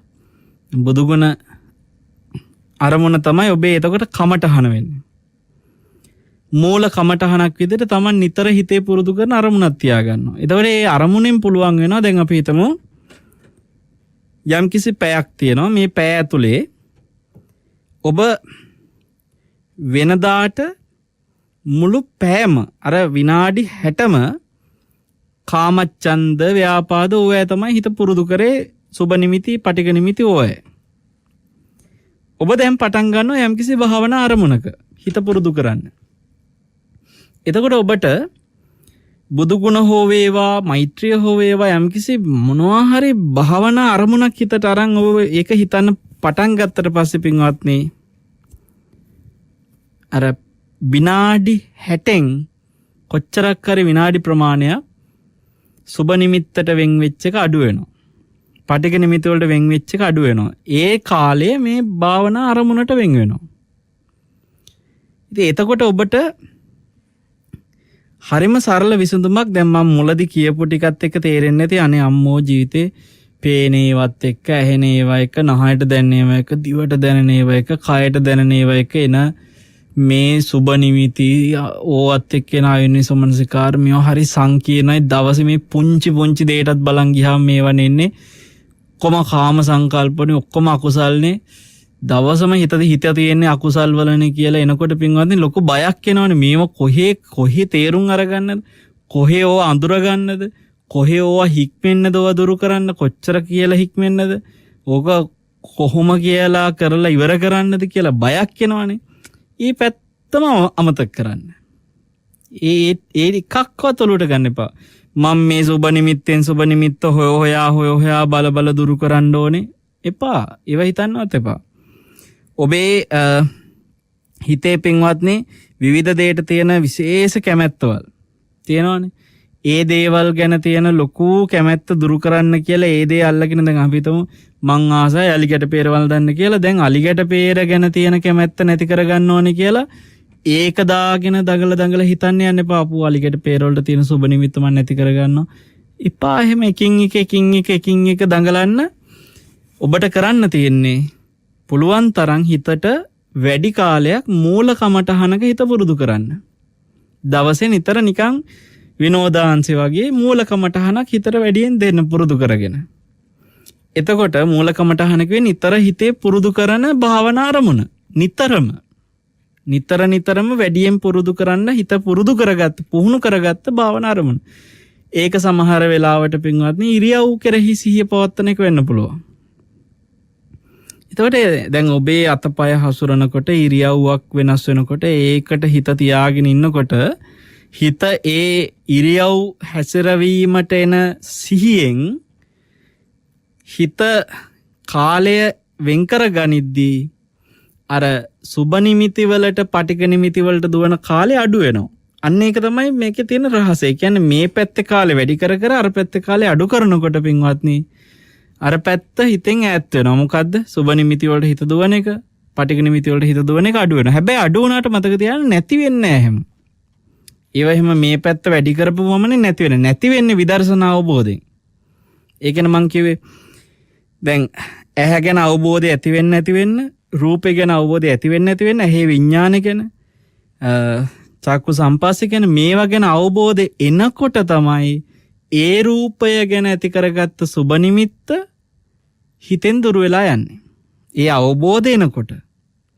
එතකොට ඒක දැන් අපි කිව්වේ මූලකමටහනක් කරන් සමතය පුරුදු කරන්න කියලා. ඒක දැන් සමතය පුරුදු කරනකොට වෙන්නේ මොකද්ද? සුබ නිමිති වලට එන්නේ වේලාව නැති වෙනවා. සුබ නිමිත්තට තියෙන වේලාව අඩු කරලා සමතයට තියෙන වේලාව වැඩි කරලා හිතේ පුළුවන් තරම් අර සුබ නිමිතිත් එක්ක හදපු කුණු හිත අඩු කරලා පිරිසිදු හිත වැඩි කරනවා. පිරිසිදු හිත වැඩි කරනකොට ඔබට පුළුවන් වෙනවා පින්වත්නි මේ පිරිසිදු හිතේ සමතය වඩන හිතේ සැහැල්ලු මනස සංසුන් කරපු හිතේ ඊට පස්සේ ඔන්න පුළුවන් වෙනවා සුබ නිමිත්ත නැත්තටම නැති කරන අවබෝධය ඇදලා ගේන්න. යෝනිසෝ මනසිකාරය ගේන්න. එතකොට දැන් පැහැදිලි ඇති ඔබට සුබ නිමිති මොනවද කියලා බල එකින් එකට දඟල අම්බෝ මට පෙට්‍රෝල් වලට ආසාව තියෙනවනේ සුවඳට මං හරි ආසයිනේ.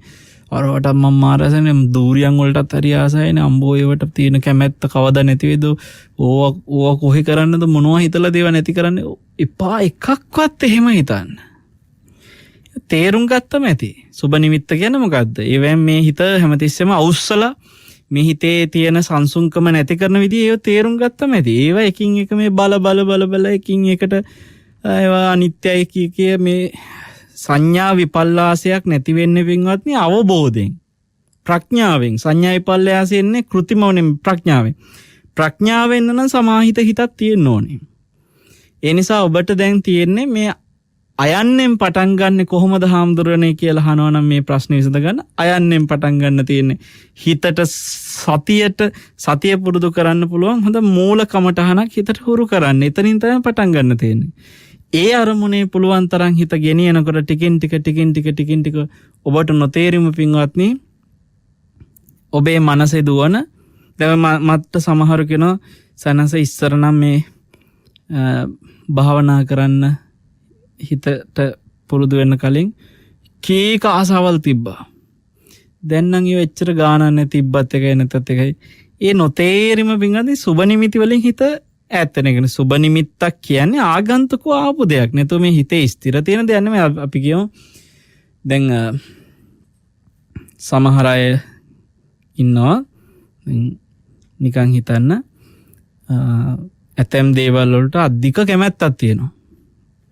එයාට ඒ අධික කැමැත්ත සමහරට සංසාරෙන් ආවා කියලා කියනවා. මෙයාට මේකට කැමැත්තක් ඇති පෙර සසරේ ඉඳලා කියලා කියනවා. හැබැයි මතක තියාගන්න පෙර සසරේ ඉඳලා පුරුදු කරත් බහුල වශයෙන් පුරුදු කරපු එකනේ උතන කතන්දරේ තියෙන්නේ. කියන්නේ ඕනම දෙයකට හිත භාවිතා බහුලීකතා බහුල වශයෙන් පුරුදු කරොත් එහෙම ඒ ඔස්සේම දුවනවා. ඒක තමයි හිතේ හැටි. ඒ නිසානේ ඔය ඇබ්බැහි වෙනවා කියන්නේ සමහර දෙයට. ඇබ්බැහි වෙනවා කියන්නේ මේ හිත යමකට බර කරොත් ඒ පැත්තටම තමයි නැඹුරු වෙලා යන්නේ. ඒක හැටි. ඉතින් එතකොට දැන් අපි සති නිමිත්තකට ටිකක් හිත පුරුදු කරන්න ගත්තොත් එහෙම අපේ හිත ඒ පැත්තට බර වෙනවා. ධර්මයේ ඔස්සේ හිත පුරුදු කරනකොට ධර්මයේ පැත්තට බර වෙනවා. එතකොට ඔබ අර අකුසලයේ පැත්තට බර වෙච්ච එක ප්‍රශ්නයක් කරගෙන අම්බෝ මට මේ අකුසලයේ පැත්තට බර වෙච්ච එක කොහොමද ඇදලා ගේන්නේ කියලා ඒක මෙහෙට අදින්න දඟල ඉන්න එපා. ඔබ කෙලින්ම අනිත් පැත්ත බලන්න. ගේන්න දැන් නිතර ධර්ම දේශන අහන්න පුරුදු වෙන්න. නිතරම බුදුරජාණන් වහන්සේගේ අනුශාසනා විමසන්න පුරුදු වෙන්න. කල්යාණ මිත්‍රයොත් එක්ක නිතර ඇසුර පුළුවන් තරම් දැන් දුරකථන ඇමතුම් දිදී සමහර දැන් මේ කොරෝනා කාලේ ගෙවල් වලට වෙලා ඉදි කොහොමද කුසුමක්කේ මේ දවස්වල මොකද වෙන්නේ ඉතින් කියලා මේ නැද්ද අර මේ දවස්වල අර ගහේ මෙව හැදිලා නැද්ද කියලා මට මතක් වෙනානේ ඔයා ගිය අවුරුද්දෙත් මට ගෙනත් දුන්නානේ ඕ වගේ අර නිකන් ඉන්න ගමන් ගන්න දුරකථන ඇමතුම් තියෙන ඒ ඇමතුම් වලදී පුළුවන් තරම් ධර්මයේ කතා කරන්න පුළුවන් යාළුවෝ වැඩි කරගන්න. සමහරලාට තමන්ගේ ප්‍රියමනාප සමීප නිතර දුරකථන ඇමතුම් දෙන අයව පුළුවන් නම් මේ අනේ මං අද ධර්මදේශනයක් ඔයා දන්නවද ඒක හරි මෙහෙම කිව්වා කියලා කියන්න බලන්න. කියනකොට අරයා ඇත්තද කියලා එයා ඒක අනේ මටත් පුළුවන් නම් එවන්නකෝ කියලා එහෙම හැදුනොත් ඔන්න තේරුම් ගන්න කල්යාණ මිත්‍රයෙක්. හැබැයි අනේව වැඩන්නේ කියලා කිව්වොත් එහෙම තේරුම් ගන්න මෙයා හරියන්නේ නැහැ. වාර ගණන් උත්සාහ කරන්න පුළුවන් නම් බැරි වුණොත් තේරුම් ගන්න මෙයා කල්යාණ මිත්‍රයෙක් නෙමෙයි. මෙයාගේ අසුර දිගටම තියෙන එක මට පිරිහීමක්. පුළුවන් තරම් හිමීට නොතේරෙන්න එයාගේ අසුර වෙනුවට වැඩි එතනක් තියෙන අරකම තමයි. සුබ නිමිති එන හිතට පුළුවන් තරම් මූලකමටහනක් දීලා අර සුබ නිමිති පාටික නිමිතිත් එක්ක ඇලෙන ගැටෙන හිතට තියෙන කාලය අඩු කරලා මේ පැත්තෙන් මූලකමටහනක පුරුදු කරන සතිය වැඩි කරන්න කියවනේ. ඒ වගේ අර අසත්පුරුෂයොත් එක්ක දුරකථන ඇමතුම් දිදී ඔහේ හැමතිස්සෙම වෙච්ච එක කාලය අඩු කරලා පුළුවන් තරම් කුසල් උපද්දන කල්යාණ මිත්‍රයන්ගේ දුරකථන ඇමතුම් පැත්ත වැඩි කරගන්න. ඒ වගේ එහෙම වැඩ වෙනකොට ඔබට වීරිය එනවා, සිහිය එනවා. ඒ අයත් එක්ක නිතර දැන් අරයත් කියනවා මමත් අද දේශනයක් ඇහුවා ඒක හරි ලස්සන කරුණු ටිකක් කියලා දුන්නා මට ඒ ටික ඔයාලට කියන්න හිතුණා කියලා.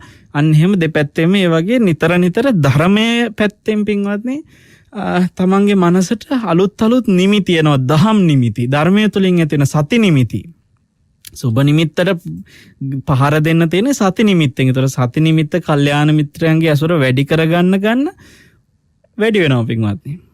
ඒ නිසා ඔබට මේ සංසාරයෙන් නිදහස් වෙන්න මේ උතුම් අවවාදාත්මක අනුශාසනය කාමච්ඡන්දෙන් හිත ඈත් කරගන්න, චිත්ත සමාධිය වැඩි කරගන්න ඒකාන්තයෙන්ම මේ උතුම් දේශනය හේතු වාසනා වේවා කියලා අපි ආශිර්වාද කරනවා. සාදු සාදු සාදු. අද දේශනාවේ දායකත්වයට එකතු වෙන්නේ කාවින්දද සිල්වා, ගීතානි ජයවර්ධන සහ ශනායා අමන්ති පින්වත් දියණිය විසින්. මට මේ නම් ටික හොඳට මතකයි. මීට පෙරත් දායකත්ව දරපු පින්වතුන් පිරිසක්. ඒ ඇත්තෝ අරමුණු දෙකයි තියෙන. එකක් තමයි අනන්ත වූ බුදුගුණ බලයෙන් පවතින කොරෝනා වසංගත තත්ත්වය හමුවේ මෙලොව වසන සියලුම සත්වයන්ගේ රෝග බිය දුරු වී නිදුක් නිරෝගී වේවා කියන අරමුණ, සියලු සත්වයෝ නිරෝගී වෙත්වා කියන ඒ උතුම් සිත එපරිද්දෙන්ම සියලු දෙනාගේ සිත්වල මේ කාලේ තියෙනවා අපි දන්නවා. ඒ නිසා අපි හැම දෙනාටම ආශිර්වාද කරනවා සියලු දෙනාම මේ උතුම් පිනෙන් මේ පවතින රෝග බිය දුරු වෙලා සුවපත් වෙත්වා, නිදුක් වෙත්වා, නිරෝගී වෙත්වා කියලා කවුරුත් සාදු කියන්නේ. ඒ වගේම උතුම් චතුරාර්ය සත්‍ය අවබෝධය සියලු දෙනාට ඉක්මන් වෙත්වා කියන ප්‍රාර්ථනය තමයි දෙවෙනි ප්‍රාර්ථනාව. ඉතින් ඒ උතුම් ප්‍රාර්ථනාව මේ ලෝකේ කරන්න තියෙන අපිට වටිනාම ප්‍රාර්ථනේ මේ ලෝක සත්‍යයට චතුරාර්ය සත්‍ය අවබෝධය ඉක්මන් වෙත්වා කියන උතුම් ප්‍රාර්ථනාව. අපේ දායකත්වයෙන් එකතු වෙච්ච පින්වත් කාවින්දද සිල්වා මහත්මයා සහයම මහත්මිය, ඒ දියණිය ඇතුළු පවුල හැමදෙනාගේමත් සත් ප්‍රාර්ථනා සඵල වෙන්නට වගේම ඔබ හැමදෙනාගේ සහ ඒ ඇත්තන්ගෙත් සංසාරගත සියලු මේකේ ඥාතියොම පින් බලෙන් පරලොව සැනසෙත්වා කියලා ඒ සියලු ඥාතීන්ටත් මේ පින් අනුමෝදන් කරමු. දෙවියෝද සතුට සිතින් මේ පින් බලෙන් දෙව්ලොව සැනසෙත්වා, සුවපත් වෙත්වා කියලා ආශිර්වාද කරනවා. දෙවියන්ටත් යහපත සැපත පිණිස මේ පින් උපකාර වේවා කියලා. ඒ වගේම නෙතෙෆෙම් ආයතනයේ පින්වත් අධිපතිතුමන්ට, ප්‍රධාන විධායක නිලධාරීතුමන්ට, ඒ වගේම අපේ වරුණ මහත්මයා ඇතුළු ආගමික අංශයේ පින්වතුන්ට සහ net සියලු කාර්ය මණ්ඩලයට, net ශ්‍රවණය කරන පින් ඇති ඔබ හැම දෙනාටමත් දායකත්වයෙන් එකතු වෙච්ච කාවින්දද සිල්වා, ගීතානි ජයවර්ධන සහ ශනායා මන්ති දියණිය ඇතුළු ඒ පවුලේ පින්වතුන්ට වචනකින් හරි මේ වෙලාවේ සහ සම්බන්ධ වෙච්ච උදව් උපකාර කරපු හැම දෙනාටම අපි එකසේ ආශිර්වාද කරමින් සියලු දෙනාගේම යහපත සැපත සැනසෙල්ල සුවපත් භාවය ප්‍රාර්ථනා කරමින් හැම දෙනාටම ආශිර්වාද කරනවා. යහපත සැපත ප්‍රාර්ථනා කරනවා. නිරෝගී සුවය දීර්ඝායුෂ ප්‍රාර්ථනා කරනවා. සියලු දෙනාට පරලොව සුගතියත් උතුම් චතුරාර්ය සත්‍ය අවබෝධයත් මේ උතුම් පුණ්‍යානිසංසයෙන් සැලසේවා කියලා සැමට ආශිර්වාද කරනවා, ප්‍රාර්ථනා කරනවා. ආකාසට්ටාච බුම්මට්ඨා දේවානාගා මහිද්దికා පුඤ්ඤන්තං අනුමෝදිත්වා චිරන් රක්칸තු ශාසනං චිරන් රක්칸තු දේශනං චිරන් රක්칸තු ත්වං සදාති. සාදු සාදු සාදු. සිත්නෙත් අසපුව සෙනසුරාදා වැඩසටහනේ ධර්මානුශාසනාවයි නිමාවටපත් වුණේ. අපි ධර්ම සාකච්ඡාවට ඊළඟට යමු වෙනට බලාපොරොත්තු වෙනවා. ප්‍රවෘත්ති ප්‍රකාශයෙන් අනතුරු වෙතෙක් ඔබට රැඳෙන්න ආරාධනා කරනවා. පූජනීය වල්පොල ගෞතම ස්වාමීන් වහන්සේට නිදුක් නිරෝගී දීර්ඝායුෂ උතුම් වූ ධර්ම අවබෝධය ප්‍රාර්ථනා කරමින් අපි විරාමයකට යමු වෙනවා. රාත්‍රිය ගැඹුරුයි අහස් කුස සොඳුරුයි තාරකායි නැහැ හදමටල සුවදේ නෙත්තෆැම් මේ ඔබ පරිස්සම් විය යුතුම කාලයයි. යම්කිසි විදියකින් කෙනෙක් ජනෙල් දොරවල් වහලා තියෙන කාමරයක ඉන්නවනම් වායු සමීකරණය කරලා තියෙන ඒ වගේ තැනකදී මේ රෝගය තවත් කෙනෙකුට ව්‍යාප්ත වෙන්න වැළඳෙන්න තියෙන හැකියාව වැඩි. Net News රට වෙනුවෙන් වගකීමෙන්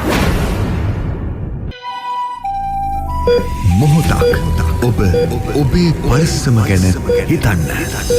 මම ඉතාමත්ම කරුණාවෙන් ඉල්ලා සිටිනවා සියලුම මහජනතාවගෙන් දාකාරම දන්නවා අපේ අසල්වැසි ඉන්දියාවට මොකද වෙලා තියෙන්නේ කියලා. ඒ වගේ තත්ත්වයක් ඇති වෙන්න ඉඩ තියන්න එපා.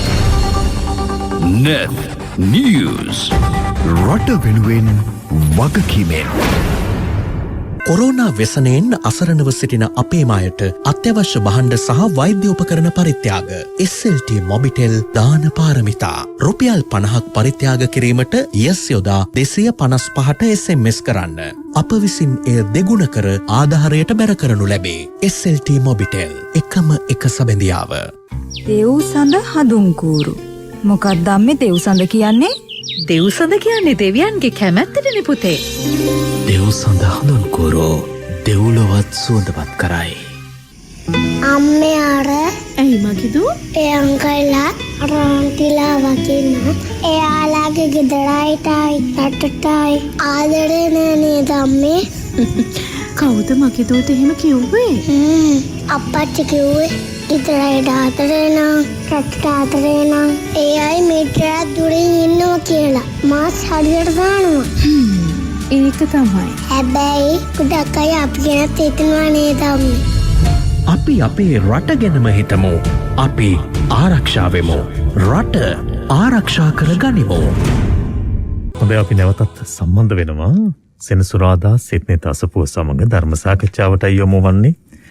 සති දෙකකට විතර පස්සේ තමයි අපේ හාමුදුරන් වහන්සේ සමඟ මේ ධර්ම සාකච්ඡාවකට සහ සම්බන්ධ වෙන්නේ. අපි අද මේ දේශනාව අහගෙන ඉන්නකොට මට හිතුණු දෙයක් තමයි ඇත්තටම ධර්මයට යොමු වෙන්න කාලය මිඩංගු කරනවා මදිද කියලා. සමහර වෙලාවට අපිට අවශ්‍ය කාලය තියෙනවා. අපි කාලය යොදා ගන්නට මොකක්කෝ අනිසි බියක් තියනවා කියලා හිතෙනවා. ඒ ඇතැම් වෙලාවට සුබ නිමිත්ත දකින්න යම් නැත්නම් කාමරාගෙන් ඒ තත්ත්වය තුලින් මිදෙන්න තියෙන නොහැකියාවද මන්ද. එහෙමත් හිතෙන සමහර වෙලාවට කොහොම නමුත් මේ වගේ පිවිතුරු ධර්මයක් තියෙද්දී එය හඳුනා ගන්නට අවස්ථාවකුත් ලැබිලා එහි නියැලෙන්නට අවස්ථාවත් කාල වේලාවත් වෙන් කර ගන්නට පුළුවන් කමක් තිබිලා අපි ඒ ගැන හිතන්න නැතුව ඉන්න ඕන. ඒක මම හිතන්නේ අපේ අඩුපාඩුවක්. අපි ඒ දෙසට හැරෙන්නට ඕන. මොකද මේ වර්තමානයේදී ලෝකයේ අත්විඳින කාරණා දිහා බැලුවාම සසර කොතරම් බියකරුද කියලා හැඟෙනවා. දැනෙනවා. මනුෂ්‍ය භාවයක් ලැබීම වටිනවාය කිව්වට ඒ වටිනාකම හඳුනාගෙන නැද්දෝ කියලා හැඟෙනවා. ඒ නිසාම තවදුරටත් අපි යම් යම් සුබ නිමිති හොයාගෙන හෙලවාගෙන ඒවා පසුපසුම යන ස්වභාවයක් තමයි තිබෙන. ඉතින් ඒ තත්ත්වයෙන් අපි මිදෙන්නට උත්සාහ දරමු. නැතිනම් අප මේ ටික දවසක් ඉඳලා මැරිලා ගියාට පස්සේ ඊට පස්සේ ආපහු කොහේ හරි ඉපදේවි. ඒ ඇතැම් වෙලාවට මනුෂ්‍ය උත්පත්තියක් නොවි තිරිසංගත හෝ සතර අපායට වැටෙන අවස්ථාවක් බවට පත් වුණොත් කොච්චර අපරාධයක්ද ආයි හිතන්න වෙලාවක් නැහැ. ඒ නිසා දැන් හිතන්න පටන් ගත්තොත් මම හිතන්නේ හරි වටිනාකමක් එකතු කරගන්න ඔබේ ජීවිතේට හැකියාවක් ලැබෙවි. ධර්ම සාකච්ඡාව ආරම්භ කරන මොහොතේ අපේ පූජනීය වල්පොල ගෞතම ස්වාමීන් වහන්සේව නැවත වාරයක් ධර්ම සාකච්ඡාව වෙනුවෙන් සිත්නිත අසපුව වෙනුවෙන් පිළිගනු ලබන අවසරය අපේ හාමුදුරනේ. අපේ හාමුදුරනේ දැන් ජීවිතේ ප්‍රශ්න දිහා බැලුවාම පෞල් ප්‍රශ්න තියෙනවා, ගිහි අයට ආර්ථික ප්‍රශ්න තියෙනවා, විවිධ ප්‍රශ්න තියෙනවානේ. මේවා නිසා දැන් අර ඔබ වහන්සේ කිව්වනේ භාවනාව සම්බන්ධව නැත්නම් හිත සමාධියක් ඇති කරගන්නට සමතේ වඩන ආකාරයන් පිළිබඳව වහන්සේ සිහිපත් කරන්නට යෙදුණා. බොහොම ලොකු කැමැත්තක් ඇති වෙනවා වගේම දැන් මේ ප්‍රශ්න තුලට දැන් අපි එක එක සුබ නිමිති හදාගෙන යන ගමනට මේවෙන් මග කියන්නේ එතකොට වෙන්නේ ඒ තුලින් ඈත් කිරීමක් නේ ස්වාමීන් වහන්සේ. දැන් එතකොට ගිහියන් විදිහට සමාජ පැවැත්මේදී මේක එතකොට බාධාවක් නෙමෙයිද කියන එක මට මතුවෙනවා ස්වාමීන් වහන්සේ. වගකීම් අත්හැරෙනවද අපේ తాවකාලිකව දැන් අපි යොදා ගන්න දේවල් තියෙනවනේ ඔය ප්‍රශ්නවලදී සමහරු බොනවා. බිව්වට පස්සේ ප්‍රශ්න අමතක වෙනවා කියලා. ඒ වගේම තව සමහර අය තව ඒ වගේ විවිධ දේවල් කරනවනේ. ඒව තුළ తాවකාලිකව අතහැරෙනවා. දැන් මේ කාරණාව තුළ බොහොන්ස සිහිපත් කරපු කාරණාව තුළ භාවනාව තුළ ඒ තුලිනුත් ප්‍රශ්න අපේ හිතෙන් අතහැරෙනවා. ඒක తాවකාලික නොවෙන්න පුළුවන්, දීර්ඝකාලීන වෙන්න පුළුවන්. හැබැයි ඒ ප්‍රශ්න වලට, යුතුයකම් වලට, වගකීම් වලට එතකොට ප්‍රශ්නයක් වෙන්නේ නැද්ද? අපි ඒක මගහැරලා ගියා වගේ වෙන්නේ නැද්ද? වරුණ අපේ දැන් ඔය ගොඩාක් ප්‍රශ්න හැදෙන්නෙත් නොතේරුණාට අයනිසු මනසිකාරයෙන් ගන්න තීරණවල ප්‍රතිඵල. ඔව්. සමහර වෙලාවට පවුල් ප්‍රශ්න නොතේරුණාත ආර්ථික ප්‍රශ්න පවා. ගොඩාක් ආර්ථික ප්‍රශ්න වලට අපි සියුම්ම හිතලා බැලුවොත් එහෙම බලපාන අවස්ථා තියෙනවා වරුණ මේ අයනිසු මනසිකාරයෙන් එන ඇතැම් ලෝභ සහගත සිතුවිලි. ඒ කියන්නේ යා තමන්ගේ ආර්ථික කළමනාකරණයක් නැහැ කියලා කියන එක තුල කියන්නෙත් අයනිසු මනසිකාරය. ඔව්. කියන්නේ ආර්ථිකය කළමනාකරණය කරගන්න බෑ සමහරලාට අසීමිත දැන්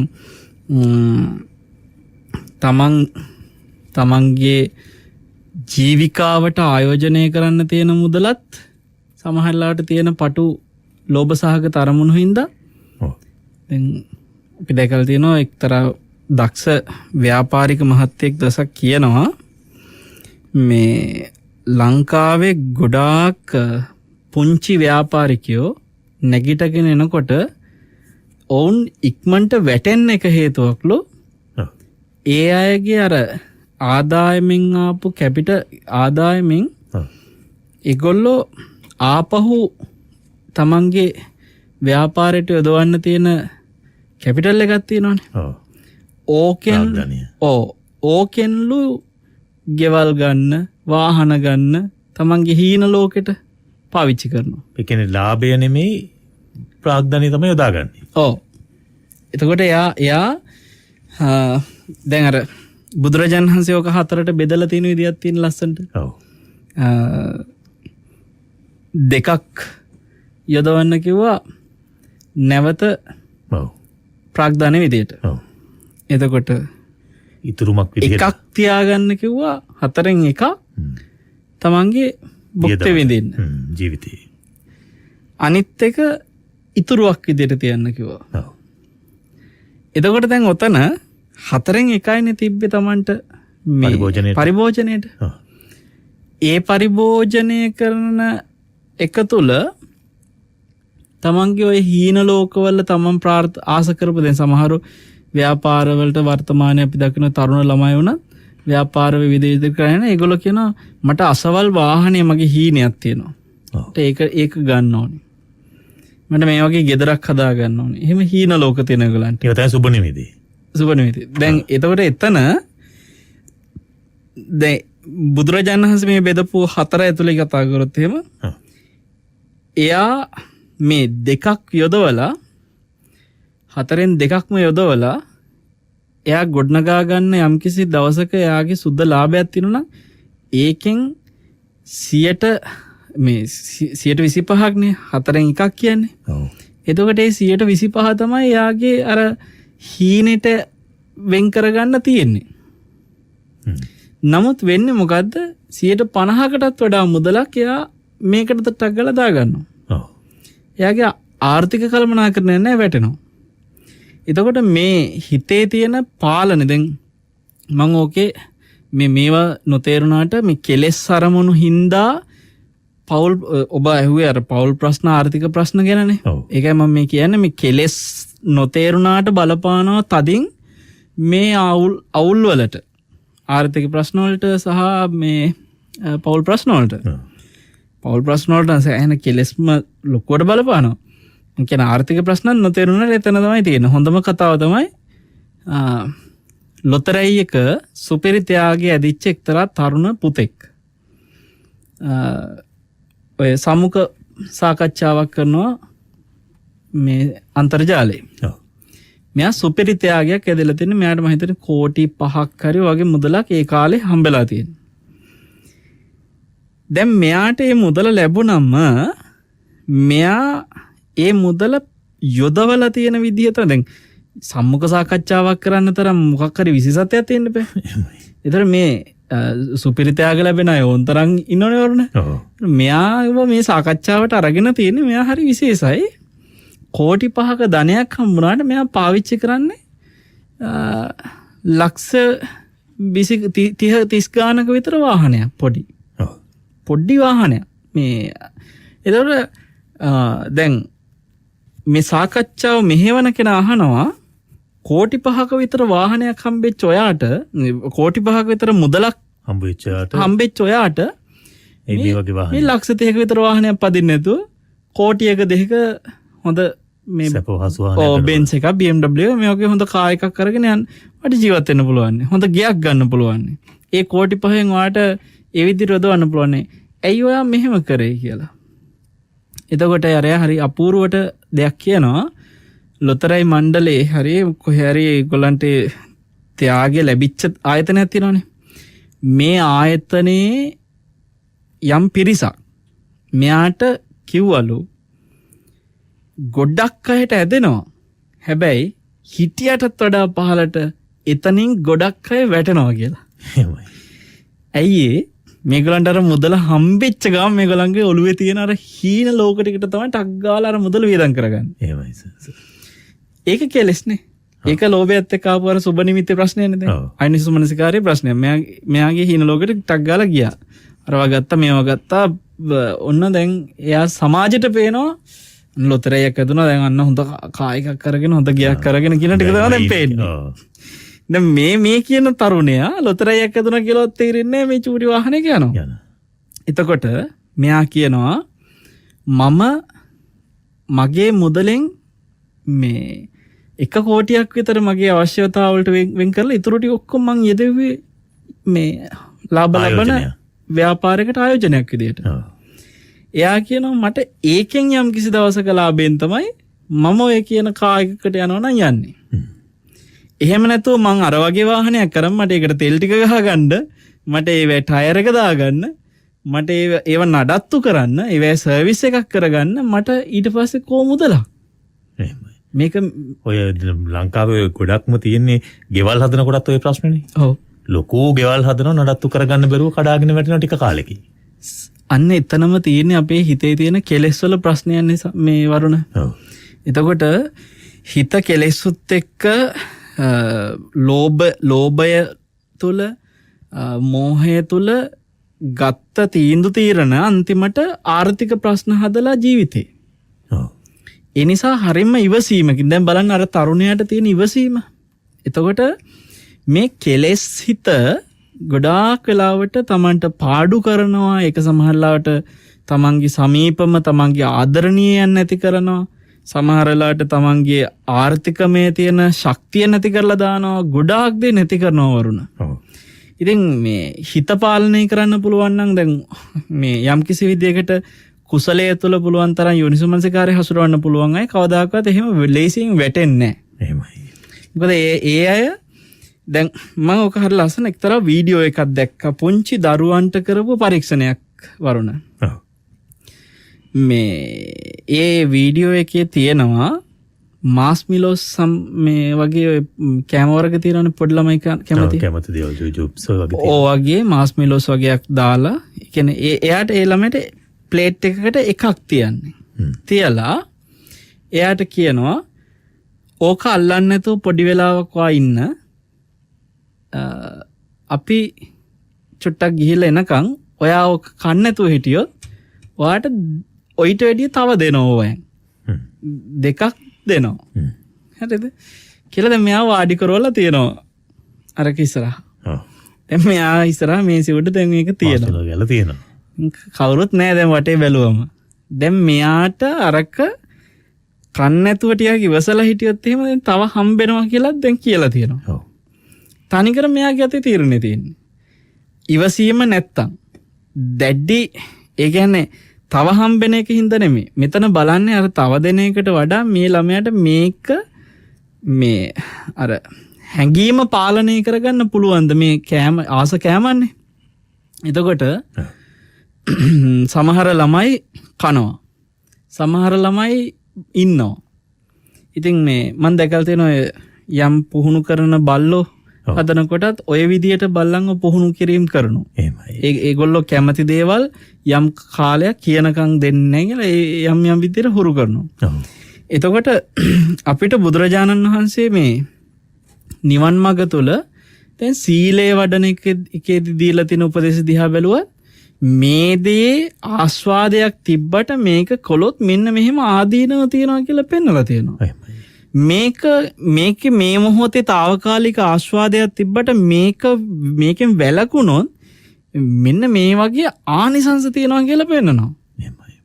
නේද? දැන් සමහර ලාවට ඇතැම් අකුසලයකින් වැළකීලා හිටියම මේකේ ආනිසංස දිව්‍ය ආත්මවල ආත්ම ගණන් ලැබෙන ආනිසංස තියෙනවා. මේ මෙතන తాවකාලික සැපයට වහල් වෙන්නේ නැතුව හිත පාලනය කරගත්තොත්. ඒතර අපිට ඒකෙදි කියනවා නම් කෙනෙක් මේ ඔන්න ඔහේ මෙතන ඒ ආස්වාදයට හිත පොඩ්ඩක් බැඳෙන මිනිස්සයාට ලෝභය අඩුයි. මේ මිනිස්සයා මෙතන ඒ ආස්වාදෙ විඳින්න නැතුව හිත පාලනය කරගෙන ඉන්නේ ලෝක ලැබෙනවා. එයා ඊට වඩා තණ්හාවකට කියලා හිතනවා වගේ කතාවක් වෙන්න පුළුවන්. අර ළමයා මේ තවත් මාස් මිලෝසයක් හම්බෙනකම් මේ ඉවසන් ඉන්න එක. නෑ. එතන දැන් අපි සීලය ආරක්ෂා කරගෙන මෙතන හික්මන්නේ මෙතන ආදීනව තියෙන හින්දානේ. දැන් මෙයාට තියෙන ආදීනව මොකද? මේ ළමයා දන්නවා මම මේක ටක් ගාලා ගත්තොත් එහෙම මට තව එකක් හම්බෙන එක නැති වෙනවා. එතකොට ළමයාට මාස් මිලෝස් දෙයක් හම්බෙන එක ඒ ළමයාගේ ආසාවට හම්බෙන අහිංසක දෙයක් නේ. ඒතර එයා ආදීනවයකුත් දන්නවා මේක හිත හික්මව ගත්තම තියෙන ආනිසංසෙකුත් දන්නවා. ඉතින් ඒ වගේ පුංචි කාලේ ඉඳලා වරුණ පුංචි ළමයින් වුණත් ওই විදියට හික්මවන්න පුළුවන් නම් හරිද? පාලනය. ඒ කියන්නේ හිත යමකට ආස කරන සුබ නිමිත්තක් කරගෙන දැන් ළමයාට මාස් මිලෝස් එක සුබ නිමිත්තක්. එතන සුබ නිමිත්තක් වෙච්ච මාස් මිලෝ එක එයාට හිතේ යම්කිසි විදියකට පාලනයක් ඉවසීමක් කරගන්න අර පරීක්ෂණය ඔස්සේ සිද්ධ වෙනවා. එතකොට ඇතැම් රටවල ළමයින් ওই වගේ විවිධ විදියට හික්මවීම කරනවා අපිට නොතේරෙනාට අපේ රටට වඩා මේ ධර්මයේ තියෙන අපේ රටේ ළමයින්ට ඒ හික්මවීම කරන්නේ. ඒ දැන් සවිනාස දැන් එතකොට දැන් අපි ওই ධර්මානුකූලව හික්මවීම සහ එහෙම වෙන විදිහට හික්මවීම අතර වෙනසක් තියෙනවාද? දැන් මට ඔබ වහන්සේගෙන් දැනගන්න අවශ්‍ය. දැන් අපි ගිහි ජීවිතයක් ගත කරනකොට ඔය කියන පාලනයක් අපේ හිතේ ඇති කළොත් දැන් මෙහෙම අපි හිතුවොත් අපේ හිතේ කාමච්ඡන්දයක් තියෙනවා. අපි හිතමුකෝ දාරක ස්නේහයක් කියලා දරුවන්ට තියෙන ආදරය. නැත්නම් අම්මලා තාත්තලා වෙනුවෙන් අම්මලා තාත්තලා දක්වන ආදරය. මේක හොඳ නෑ. මේක බිඳින්න ඕන කියලා හැඟීමක් එනවා. මේ සුබ නිමිත්ත නැති කරගන්න ඕන කියලා හැඟීමක් එනවා.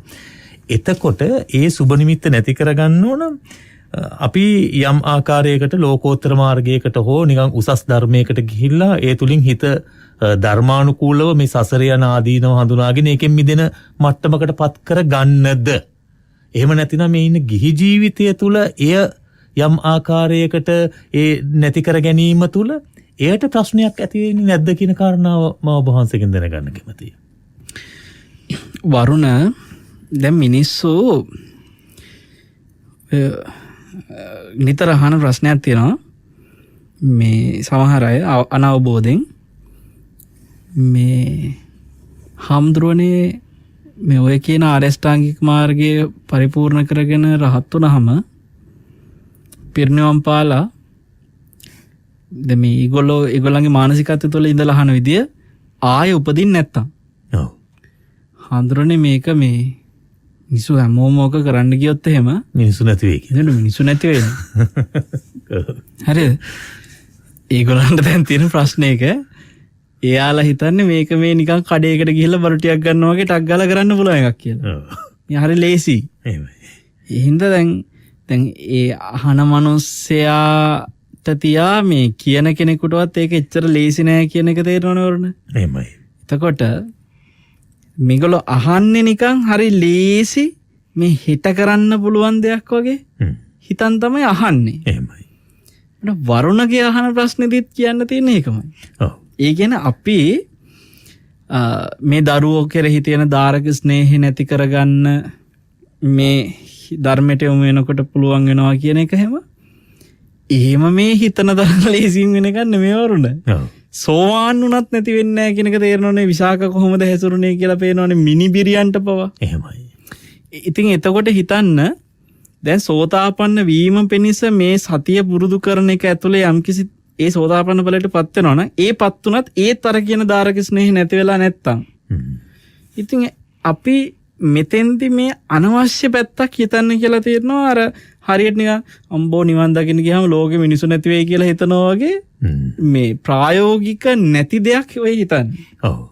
ඒකින්ද මේ ඔය අර තේරෙන වචන කියන තරම් ඉෆෙක්ට් එකක් වෙන්න වෙලාවක් නැහැ. ඔච්චර ඉෆෙක්ට් වෙන්න වෙලා නැහැ. වෙලා එතකොට දැන් ඒක සාර්ථක වෙන්න ඉඩකඩ කොහොමද තියෙන්නේ? ඒක තමයි වරුණ මේක අපි කියන්නේ දැන් ඔබ හිතන්න විශාකාට නිකන් උදාහරණයකට හිතන්නේ කියන්නේ මේ සෝතාපන්න ඵලයට පත් වෙලා ඒ උත්තමාවේ මේ මිනිබිරියන් කෙරෙහි පවා විශාල ස්නේහයෙන් ඇගේ ජීවිතය ඇය ගෙව්වා. මහා රන්රිදී මුතුමැණික් පාවිච්චි කළා. හැබැයි ඇය ඔය මාර්ගයට එන්න පෙර ධර්ම මාර්ගයට බැහැ ගන්න පෙර ඇය හිත හිටියානම් මං ඉතින් ඕවා කරන්න ගිහිලා අන්තිමට කසාද බඳින්නත් බැරි වෙයි. ළමයිවත් හදාගන්න බැරි වෙයි. මට මේ තියෙන සිටු සම්පත් ඔක්කොම එපා වෙයි. කී හිත හිටියානම් ඇය තාම සසරේ. නමුත් ඇය ධර්මයට අවතීර්ණ වෙලා ඒ මාර්ගයට බැහැගත්ත නිසා සෝතේට ආපන්න වෙලා සෝතාපන්න වෙච්ච නිසා ඇය ඒ පැත්තෙනුත් දෙන්න අනිත් පැත්තෙනුත් මේ පැත්තෙනුත් දෙන්න. ලෞකිකවත් දෙන්න ලෝකෝත්තරවත් දෙන්න. හරිනම් ඇයට පෞල් ජීවිතේ ප්‍රශ්න ඇති කරගන්න ඕන සෑහෙන ප්‍රශ්න තිබ්බා. එහෙමයි. මාමණ්ඩි එක විදියක්, මනුස්සයතාව විදියක්, ගෙදර ප්‍රශ්න කෝටියක්. ඔව්. හැබැයි ඇය ඔක්කොම අර අවබෝධාත්මක සිතින් ගත්ත තීරණ නිසා ඒ ප්‍රශ්න විසඳුනා විතරක් නෙමෙයි අර අවුල් සහගත පිරිසත් ආයි තමන්ගේ පැත්තට අවබෝධාත්මක පැත්තටම ගත්තනේ. එහෙමයි. ඉතින් බලන්න එතකොට ඇයගේ පෞල් ප්‍රශ්නත් විසඳුනා. ආර්ථික ප්‍රශ්නයක්වත් නැහැ. හැම පැත්තෙම ඇය දින්න. එහෙමයි. ඇය පෙර ජීවිතවලදීත් ඒ තීන්දුව තීරණ ගත්ත නිසා දින්න මේ ජීවිතේ දැන් කෙනෙකුට හිතේ විශාකලට ඉතින් මොනවද ප්‍රශ්න ඒගොල්ලෝ ඉතින් සිටුවරුනේ කියලා. එයා ඉතින් එතෙන්ට ආවේ අහසින් කඩාපත් වෙලා නෙමෙයිනේ. ඒකට හේතු සකස් කරගත්ත හින්දානේ. කියන්නේ පෙර බහුවල ඒ හේතු සකස් කරගත්ත නිසා එතෙන්ට ආවා. නිසානේ. එහෙනම් එයා පෙර ජීවිතවලත් ගත්ත තීරණය ඒ ධර්මයේ තුල ගත්ත නිසා අද ඒකේ මේ ප්‍රතිඵලය ඒ විදිහට හම්බුණා. එහෙමයි.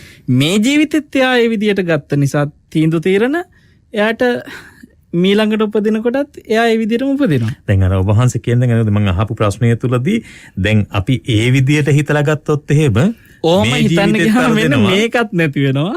ඊළඟ එකේදීත් ඒකත් නැති වෙනවා. ඒකත් නැති වෙනවා. මම හිතන්නේ ඒක තමයි හොඳම තැන. මට අවශ්‍ය වුණේ ඔබ වහන්සේගේ මේ දේ දැනගන්නට තමයි. දැන් අපි ඇතැම් වෙලාවට බහුතරය සමාජයේ බහුතරයක් ඔය විදිහටනේ හිතන්නේ.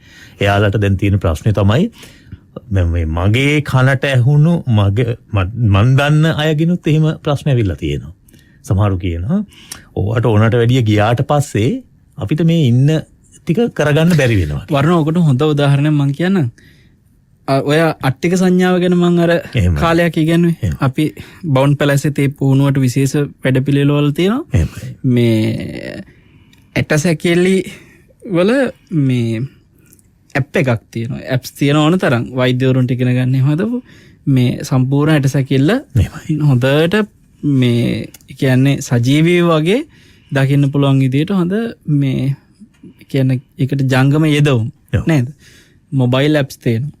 ඒකට එක අපි දන්න තරුණ පුතෙක් එයා මේ ඇප් එකක් දාගෙන අර මං කිව්වේ ස්කෑන් කරන්න කියලා තමන්ගේ මනසින් මේ ස්කෑන් මැෂින් එකක් හයි කරගත්තා වගේ මනසේ මේක බලන්න කියලා. දැන් මේ පුතා ඒක හොඳට පුරුදු කරලා මේ එයා ඔළුවට අරගෙන මේ ඇටසැකිල්ලේ තනිකර මේ නිමිත්තම හිතට හොඳට හුරු කරගෙන. දැන් දන්නවා රූපය මේක කියලා දන්නවා. ඔව්. මම ඔකට උපමාවක් කියවන්නේ දැන් කොන්ක්‍රීට් කොලම්ස් තියෙනවනේ. කණු. එතකොට මේ කණුවක ඇතුලේ තියෙනවා සැකිල්ල. කම්බි වලින් බෙදලා සිරප් ගැට ගහලා තියෙන සැකිල්ලක් තියෙනවා.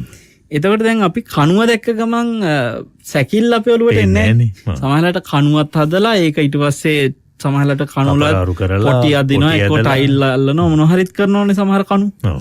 එතකොට දැන් ඔය කණුව ඇතුලේ මෙන්න මෙහෙම සැකිල්ලක් තියෙනවා කියන එක ඔලුවට එන්නේ නැහැ කණුව දැක්කට. එහෙමයි. ඒ වගේ තමයි මේ කය දැක්කට කය ඇතුලේ තියෙන ඇත්ත මේ සැකිල්ල සැකිල්ල පේන්නේ ඔලුවට එන්නේ නැහැ.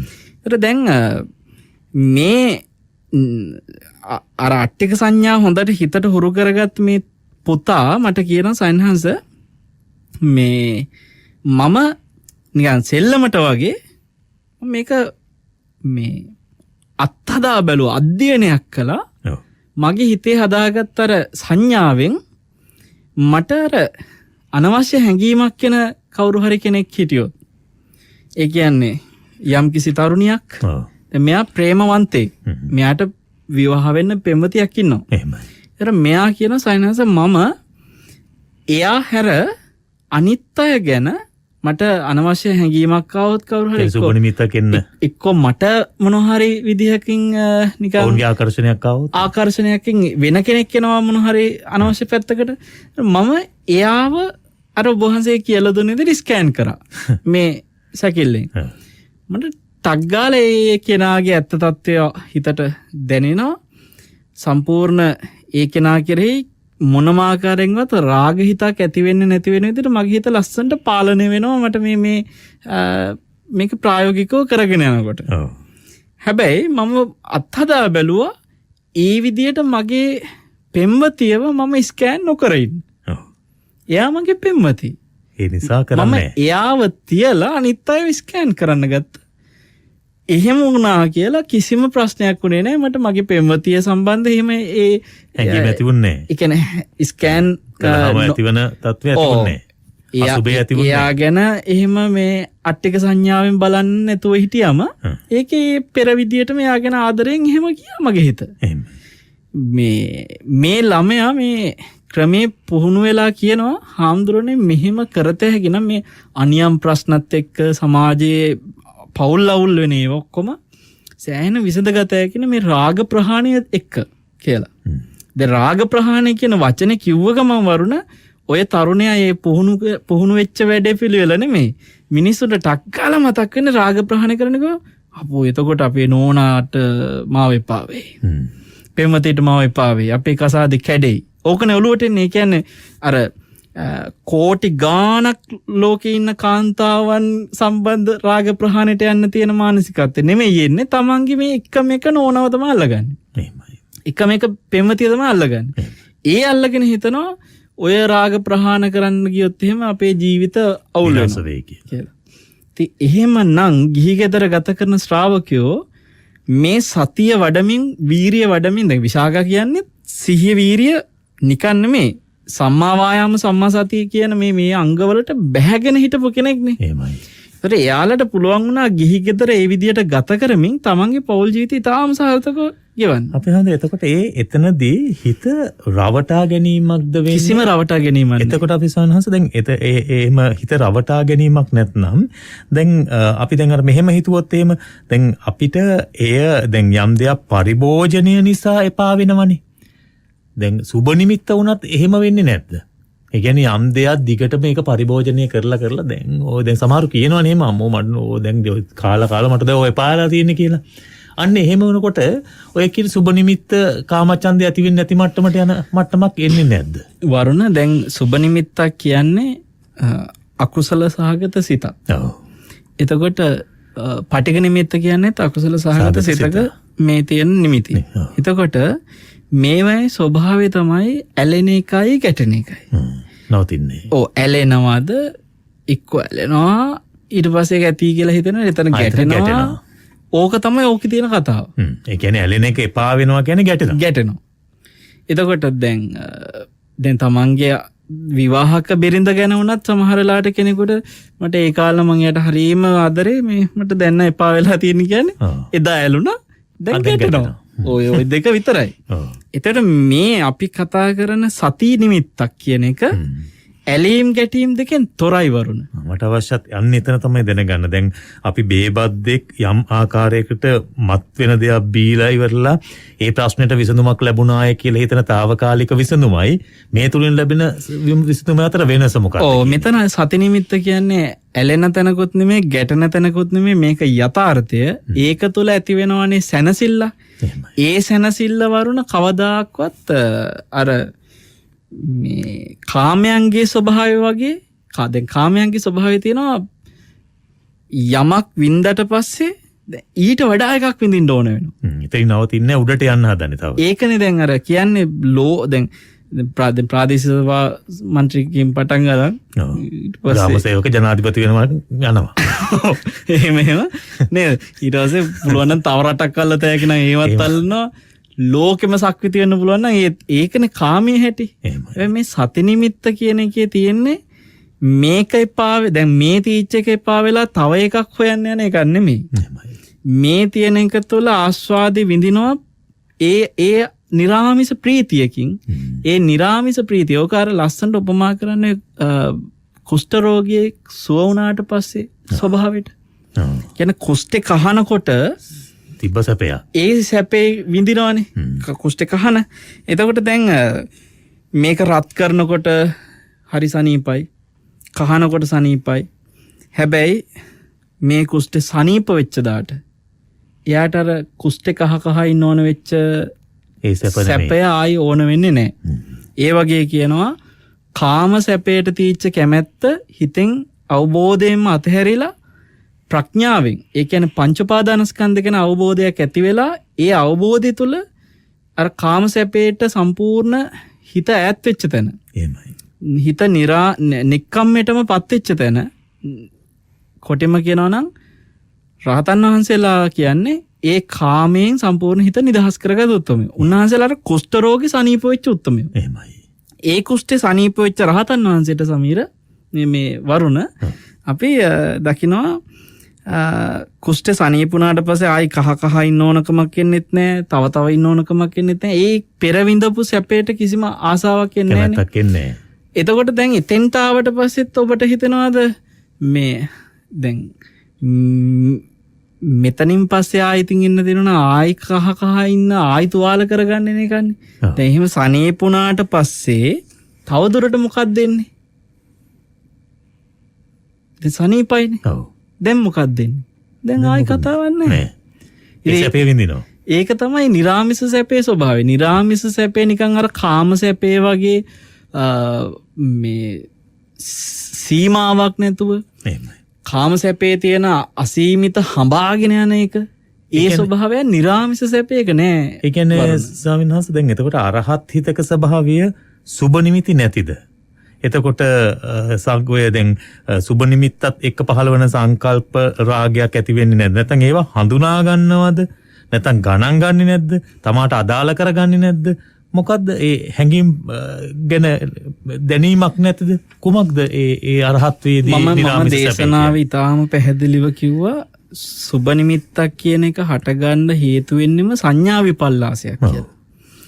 අනිත්‍ය දේ ගැන අවබෝධයක් නැතිකම හින්දා නිට්ටය වශයෙන් ගන්න සංඥාවක් හින්දායි මේක එන්නේ. සැප වශයෙන් ගන්න සංඥාව හින්දා, ආත්ම වශයෙන් ගන්න සංඥාව හින්දා, සුබ වශයෙන් ගන්න සංඥාව හින්දා. ඒතර මේ සංඥාවේ ප්‍රශ්නයක්. එතකොට රහතන් වහන්සේලා මේ සංඥාව දැන් ඔය අපි කතා කරන්නේ ගිරිමානන්ද සූත්‍රයේ දස සංඥා. එහෙමයි. ඒතර මේ සංඥා වඩන්නේ ඇයි?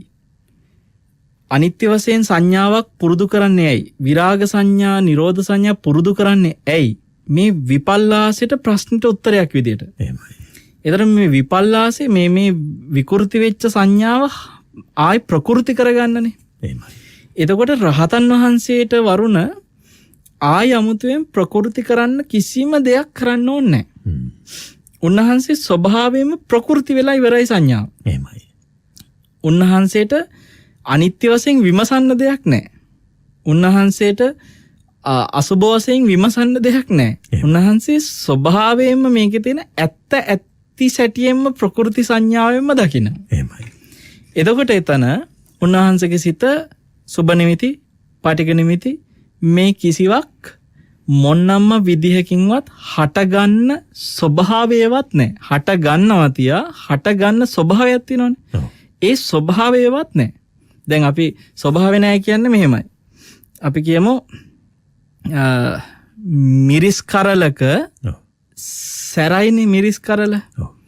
එතකොට ඒ මිරිස් කරල සැරවුනාට මිරිස් ඇටේ ගත්තොත් එහෙම මිරිස් ඇටේ කවදා හරි දවසක මිරිස් ගහක් කරලා මිරිස් කරල් හදලා සැර කරල් හදලා දෙන ස්වභාවය අර මිරිස් ඇටේ ඇතුලේ තියෙනවා. එහෙමයි. කොස් ගහ සහ කොස් ඇටේ ගමු. කොස් ගහ කියන්නේ හරියට අපි හිතමු සුබ නිමිත්ත. හරිද? කොස් ඇටේ කියන්නේ සුබ නිමිත්තට සුබ නිමිත්තක් හටගන්න තියෙන ස්වභාවය වගේ. ඒ කියන්නේ කොස් ඇටේ කොස් ගහක් නැහැ. හැබැයි කොස් ගහක් හදන ස්වභාවය තියෙනවා. කොස් ඇටේ. එහෙමයි. කොස් ඇටේක කොස් ගහක් කරන්න පුළුවන් ස්වභාවයක් තියෙනවා. රහතන් වහන්සේට සුබ නිමිත්ත තියා සුබ නිමිත්ත හටගන්න ස්වභාවයවත් නැහැ. පටික නිමිත්ත තියා පටික නිමිත්ත හටගන්න ස්වභාවයවත් නැහැ. මොකද හේතුව උන්වහන්සේගේ සංඥාව ප්‍රකෘති වෙලා තියෙන නිසා. එහෙමයි. උන්වහන්සේට ඒ වෙනුවෙන් ආය අමුතුවෙන් කරන්න දෙයක්වත් නැහැ. දැන් කෙනෙකුට හිතේ උන්වහන්සේ සුබ නිමිති හටගන්න නැති විදිහට විමසනවා. එහෙම ආයි විමසීමක්වත් නැහැ. එහෙමයි. උන්වහන්සේට හික්මෙන්න දෙයක් නැහැ. උන්වහන්සේ අසේකයි. එහෙමයි. ඒක නිසා උන්වහන්සේ ස්වභාවය දැන් හිතන්න නිකන් උදාහරණයකට ගත්තොත් එහෙම ඇස් පේන්නේ නැති මිනිස්සෙක් මොනවා හරි අතපතක ගා ඒකේ ඇත්ත තත්ත්වය මේ වගේ කියලා හිත හිටියා කියලා. මේක මෙහෙම වෙන්නේ නැති කියලා. අනුමාන කරනවා. ඒ මිනිස්සයාගේ ඇස් පෙනීම ආපු දාට හරිද? හොඳට පූර්ණ පෙනීමක් ආපු දාට ඒ මිනිස්සයාට ආය අමුතුවෙන් අනුමාන කර ඉන්න දෙයක් තියනවද? නැහැ. ප්‍රත්‍යක්ෂයිනේ. රහතන් වහන්සේ ප්‍රකෘති සංඥාවකට පත් වුණා කියන උන්වහන්සේගේ මේ ප්‍රඥා ඇස විවෘත වුණා. උන්වහන්සේ තවදුරටත් අන්ධ නැහැ. එහෙමයි. ප්‍රඥාවෙන් දැකලා ඉවරයි. දැන් උන්වහන්සේට අනුමාන කරන්න නම් මනම් අතක ගා ඉන්න දෙයක් නැහැ. උන්වහන්සේ පරිපූර්ණව ඒකේ ඇත්ත තත්ත්වය දන්නවා. ඒ ඇත්ත තත්ත්වය දන්න උත්තමයාට අර ඇත්ත තත්ත්වය නොදන්නා තාක්කල් ඇති වෙච්ච සුබ නිමිති, පටික නිමිති ආයිතින් කොහේ ඇති වෙන්නද? රාතන් වහන්සේ නෙමෙයි. කොටෙම කිව්වොත් එහෙම අනාගාමී වෙච්ච උත්තමයාටත් සුබ නිමිති, පටික නිමිති කියන දෙක හටගන්නේ නැහැ. ඊට මෙහා සකදාගාමී සෝවාන් මට්ටමේදී යම් තාදුරකට තියෙනවා. හට ගන්නවා. එහෙමයි. සනන්ස එතකොට දැන් අපි කාමච්ඡන්දේ නැත්නම් මේ කැමැත්ත වගේ එහෙම නැතිව ඒ කියන්නේ ඕනම දෙයක් පරිහරණය කරන්න පුළුවන්ද අපිට? ඒ කියන්නේ අපේ සාමාන්‍ය ජීවිතය තුළ අපි මේවා පිළිබඳ අවබෝධයක් ලබා ගන්නවා. දැන් අපිට තියෙනවා මේකේ විපාකය මේකයි. මේ හේතුව නිසා මේ ඵලය තමයි ලැබෙන්නේ. එහෙම කියලා හඳුනාගෙන අපිට ඒක අවබෝධයෙන් පරිභෝජනය කරන්නට පරිහරණය කරන්නට හැකියාවක් තියෙනවා. ඒ තුල අකුසලයක්ද රැස් වෙන කුසලයක්ද? වරුණ සාමාන්‍ය ජීවිතේ බුදුරජාණන් වහන්සේ මේ ගිහි ගෙදර ගත කරන ශ්‍රාවකයාට පෙන්නලා දීලා තියෙන ශික්ෂාපද ටිකක් තියෙනවා. ඔව්. ওই ශික්ෂාපද ටිකේ පැහැදිලිව Tamanට සීමාව පෙන්නලා තියෙනවා. පරිහරණය කරන්න ඕන දේ. ඒක තමයි ගිහියාගේ සීමාව. එතකොට දැන් ඒකයි මම අර කිව්වේ ගිහි ගෙදර ගත කරන කෙනා තමන්ගේ බිරිඳ වට්ටික සංඥාවෙන් මේ දකින්න එපා. අවශ්‍ය නැහැ කියලා කිව්වේ. ඒ යාට පරිහරණයට තියෙන සීමාව. එහෙමයි. එතකොට ඊන් එහාට ගැහණියක් කියන්නේ දැන් ඒ වගේම අනිත් පැත්තෙනුත් ගැහණියකට තමන්ගේ ස්වාමි පුරුෂයා කියන්නේ ඒ තමයි තමන්ට පරිහරණය කරන්න තියෙන සීමාව. ඊන් එහා හම්බෙන පිරිමි කියන්නේ ඔන්න තමන්ට පාලනය කරන්න තියෙන සීමාව. එතකොට එතෙන්ට තමයි මේ රාග ප්‍රහාණය ගන්න තියෙන්නේ. අසුබ නිමිත්ත ඇති කර ගන්න තියෙන්නේ. තමන්ගේ ස්වාමි පුරුෂයා කියන්නේ ධර්මයේ හැසිරෙන බිරිඳක් ඉන්නවා කියමු. එතකොට එයාට තමන්ගේ ස්වාමි පුරුෂයා කියන්නේ අට්ටික සංඥාවෙන් බල තමන්ගේ ස්වාමි පුරුෂයා දැන් ඉස්සෙල් මේ උන්ද පටන් ගන්න ඉස්සෙල්ලම තමන්ගේ මිනිස්සයාට. එතනින් දැන් පටන් ගන්න. ඒකනේ ප්‍රශ්නේ තියෙන්නේ. තමන්ගේ මිනිස්සයා අට්ටික සංඥාවෙන් බල ඉන්නවා. එතනින් තමයි ලේසිම තැන කියලා බලලා. ඔව්. මෙහෙමයි. ඒකත් කිසි ප්‍රශ්නයක් නැහැ. දෙන්නම සමහිතක් තියෙනවනේ. නැත්නම් ඒක තමන්ගේ යුතුයකම වගකීම පැහැර හැරීමක් ඇතුලේ ඇති කරන කිසිම අර මානුෂීය නැති ඒ කියන්නේ අපි හරියට කිව්වොත් බ්‍රහ්ම විහරණවත් නැහැ. එතන අර පිප්පලි කුමාරයේ කතාව වගේ එහෙම සමහිතක් තියෙනවා නම් හොඳයි. දෙන්නටම සමහිත තියෙනවා නම් ඒ දෙන්න ඉතාම සතුටින් බ්‍රහ්මචාරී ජීවිතයක් ගත කරන. ඒ එහෙම පුළුවන් කියන එක වඩාත් උසස්. හැබැයි තමන්ගේ ස්වාමී පුරුෂය හෝ බිරිඳ හෝ ඒ බ්‍රහ්මචාරී මානසිකත්වයක නැත්තම් එතකොට තමන් හිතනවා නම් ඔහු හෝ ඇයගේ සතුට වෙනුවෙන් යම්කිසි තමන්ගේ යුතුයකමක් වගකීමක් කරන තැන අකුසලයකට මගේ හිත වැටෙනවා කියන තැන මෙයා මේ ගිහි ගෙදර ඇතුලේ පැවිද්දෙක් වෙන්න හදනවා. එහෙමයි. ගිහි ගෙදරටත් නැහැ පැවිද්දටත් නැති වෙනවා. මොකද මෙයා දැන් මෙහෙම ඉන්න ගියාම පැවිද්දක වටිනාකමක් නැහැ එතන. ගිහි ගෙදරට ගැලපෙන්නේ නැති විදියට මෙයා මෙතන හැසිරෙන ගියාම ගිහි ගෙදරටත් නැහැ. ඒ වටිනාකමක් නැහැ. දෙකම නැති වෙනවා. ඒ ගිහියක වටිනාකමක් නැහැ පැවිද්දක වටිනාකමක් නැහැ. ඒ නිසා තමයි දැන් විසාකල බලන්න සෝතාපන්න ඵලයටපත් වෙලා පසුවනේ කසාද බඳින්න විවාහ වෙන්නේ. එහෙමයි. ඒත් ඇය ඒ ගිහි ගෙදර යුතුයකම් වගකීම් තුල කටයුතු කෙරුණනේ. එහෙමයි. ඉතින් එතනදී දැන් අපි ධම්මදින්නා විසාක සිටුවරයා ගමු. ඔව්. එතනදී විසාක සිටුවරයා එතන හරි ලස්සනම තැන විසාක සිටුවරයා අනාගාමී ඵලයටපත් වෙලා ඇවිල්ලා තමන්ගේ බිරිඳට කියනවා මේ මගෙන් ඔබ බලාපොරොත්තු වෙන මේ ආදරේ දැන් ලැබෙන්නේ නැහනේ. යා අනාගාමීනේ කාමයේ පරිපූර්ණ ප්‍රහාණය කළා. ඒ අතනම විසාකා සෝතාපන්න පමණයි. දැන් මෙතන අනාගාමී. එතකොට දැන් අනාගාමී වෙච්ච ශ්‍රාවකයාට යුතුයකම් වගකීම් ඉටු කරන්න කියලාවත් දැන් හැංගීමක් එමෙන් වෙන්නේ නැහැ. සුබ නිමිති ඇති වෙන්නේම නැහැ. අන්න එතෙන්දී ගන්න තීරණය බලන්න.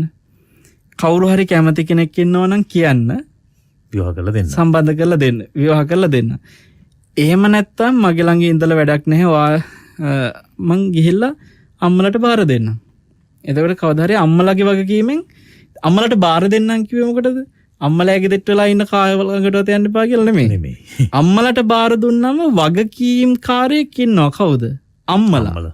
මම නෙමෙයි. එතකොට අම්මලට කැමති විදියකට අනාගතේ ඕන තීරණයක් ගත හැකියි. මගේ වගකීම ඉන්නකොට මමනේ වගකීම් කාර්යය. එහෙනම් එතකොට මට තියෙන වගකීමක් වෙන කවුරු හරි සුදුස්සෙකුට ගැලපෙනවා නම් එතෙන්ට සම්බන්ධ කරන එක. මොන තරම් මානුෂීයද බලන්න අනාගාමී ඵලයටත් පත් වෙලා ඒ ගිහි ගෙදර. ඒකයි ගිහි ගෙදරයි පැවිද්දයි පටල ගන්නෑ කියන්නේ. එහෙමයි. එතන පැටලෙල්ලක් නැහැ. ඉතින් අද වෙලා තියෙන්නේ මේ half විදිහට භාගේ වෙන් කරනවා. දැන් ඕකේ සමාජ මාධ්‍යදී අපි දකින දෙයක් තමයි විශේෂයෙන්ම සමාජ මාධ්‍යදී Facebook හෝ එහෙම නැත්නම් YouTube ආදී මාධ්‍ය තුලදී අපි දකිනවා එහෙම දැඩිව ප්‍රකාශ කරන අවස්ථා ස්වාමීන් වහන්සේලාත් ඇතැම් වෙලාවට අනුශාසනා කරනවා මේක කරන්න එපා. කොච්චර වුණත් ගිහි ජීවිතයේදී ඒක අත්තරින්න. ඔබ ධර්මානුකූලව ගත කරනවා නම් එහෙම කරන්න බෑ. එතකොට ඒක වැරදක්ද? අපි ඒක අන්තයකට ගෙන යෑමක්ද? වරුණ මේ මල්ලිකා දේවියාව බුදුරජාණන් වහන්සේ මුණ ගැහෙන කුසල රජුරව වගේ අපි දන්න හැම චරිතයක් දිහා බලන බුදුරජාණන් වහන්සේ කවදා හරි ඒ ගිහි ගෙදර ගත කරන ශ්‍රාවකයාට එහෙම දැඩි ලෙස කියපු කොතන හරි තියනවද? නෑ. කොටින්ම කියනවනම් වෙන මුකුත් ඕනේ. අර නකුල මාතා නකුල පිතා ආපු වෙලාවේ ඒ දෙන්නම කාමයෙන් හිත බැහැර කරගත්ත සිත් දෙකක් තිබිලා නෙක්කම්ම සිත් තියෙන චරිත වෙලා ඒ දෙන්නට ඊළඟ ජීවිතේත් එකට උපදින්න ඕනේ කියලා අහනකොට වැඩ පිළිලා කියලා දෙන ස්වාමීනි කියනකොට නෑ ඔබ බොරු වැඩ මේ සසරේ මොකටද ආයිත් අපතල් බඳන් දුවන්නේ දැන් ඉතින් මේ කෙලින්ම මේ අතෑර ඕක වෙන් වෙන නිකන් උපාදානයක් උතනක් තියෙන කියලා එහෙමද දුන්නේ උපදේශ බලන්න හිතන්න නිකන් කොත්තනද කොයි චරිතයටද බුදුරජාණන් වහන්සේ ඔය විදිහට උපදෙස් දුන්නේ අපි පඬිතකම් කියවන්න කලින් එහෙනම් බුදුරජාණන් වහන්සේ එපා මොකද උන්වහන්සේට මේ සසරේ භයානකකම මේ සියලු ස්වභාවයන් මනාකොට පේන්නේ කාටද එහෙමයි බුදුරජාණන් වහන්සේටනේ උන්වහන්සේවත් එහෙම කරේ නැත්නම් අපි කොහොමද එහෙම කරන්නේ සනස දැන් එතකොට එහෙම එක පැත්තකින් අන්තව කියන්නේ ඒ පැත්තට නෑ ඒක වැරදි කියලා කියන එකක් අනිත් පස්සෙන් නෑ මම දැන් අපි තුමු ස්වාමීන් වහන්සේ නමක් කියලා ස්වාමීන් වහන්සේ නමක් කියනවා මම භික්ෂුන් වහන්සේ නමක් විදිහට ඕකට මට උත්තරයක් දෙන්න බෑ. ඇත්තටම ස්වාමීන් වහන්සේ නමකට එහෙම උත්තරයක් දෙන්න බැරිද? වරුණ විවාහ ජීවිතයක් ගත කරන දෙන්නෙකුට විවාහ ජීවිතේ කරගෙන යන ඒවා සම්බන්ධව අපිට උපදෙස් දෙන්න බෑ. හරිද? දෙන්නෙක් එකතු කරන්නත් බෑ. ඒ වගේම දෙන්නේ වෙන් කරන්නත් බෑ. ඒ වෙන් කරන්න උපදෙස් දෙන්නත් බෑ. එකතු කරන්න උපදෙස් දෙන්නත් බෑ. දැන් මෙතන මේ මම මේ උපදෙස් දුන්නේ ධර්මයේ හැසිරීමේ සම්බන්ධ තීන්දුව తీරන ගැනීම සම්බන්ධ. එහෙමයි. ඒ කාරණාවට අදාළවම තමයි. දැන් ඔන්න මගෙන් අහනවා හරිද ධර්මයේ හැසිරීම සම්බන්ධ කතාවක් නැති ජෝඩුවක් එනවා. ඒ දෙන්නට මේ ධර්ම මාර්ගය යන්න රාග ප්‍රහාණය කරන්න ඕවා ගැන හැඟීමක් නැහැ. ඒ දෙන්න මේ සාමාන්‍ය විවාහ ජීවිතයක් ගෙවන දෙන්නේ. හරි මේ දෙන්න ඇවිල්ලා මට කියනවා සන්නංශ මෙයා මට කැමති නෑ මේ මං වෙනම ඉන්නද මොකක් හරි අහුවා කියමුකෝ. ඒ වගේ මට ඒවට උපදෙස් දෙන්න බෑ. දැන් අර මං අහපු පළවෙනි ප්‍රශ්නේදී තිබුණා හා සමානව යම් කෙනෙක් කියනවනේ සයන්හස දැන් මේ විදිහට හිටියොත් අපේ පෞල් ජීවිතේ ගැටලුවක් වෙනවාද? එතකොට ඔබ වහන්සේ නෑ ඒක ධර්මානුකූලව විග්‍රහ කරනවා කියමුකෝ. එතකොට එහෙම විග්‍රහ කිරීමේ හැකියාව ස්වාමීන් වහන්සේට තියෙනවා. එහෙම නැතු ස්වාමීන් වහන්සේ කිව්වොත් එහෙම නෑ ඒක අන්තවාදී විදියට බැලීමක්. දැන් ඔබ වහන්සේ කියවනේ මේක ගිහි ජීවිතයයි කියන්නේ ලෝකෝත්තර ලෞකික කියන දෙපැත්ත වෙන් වශයෙන් හඳුනා ගැනීම නැත්නම් මේක අර මේ කිරි එකපාරට මිදෙනා වගේ වෙන්නේ නැහැ කියන කාරණේ. ඒ වගේ එහෙම උපදේශයක් දෙන්න පුළුවන්කම තියෙනවා. නැත්නම් ඒ කියන්නේ නෑ මෙහෙම වෙන්නෙම නෑ. ඒ හින්දා ඒක කරන්නම් බෑ කියලා කියන්න බෑ එහෙම. වරුණ අපි ඔය ගිහි ගෙදර තමාගේ වගකීම් යුතුකම් තේරුම් අරන් කටයුතු කරන්න ඕනේ ධර්මයේ හැසිරෙන කෙනා කියන එක කියන්නෙත් හේතුවකට. මොකද දන්නවද?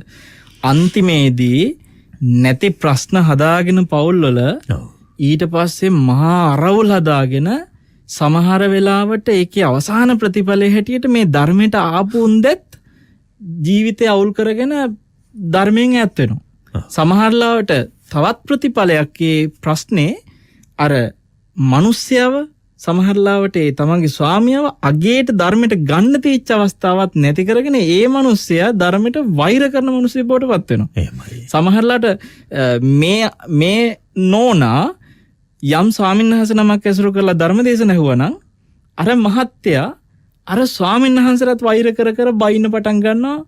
එහෙමයි. හාමුදුරුවෝ තමයි මයි ගෑණි විනාශ කරේ. හරිද?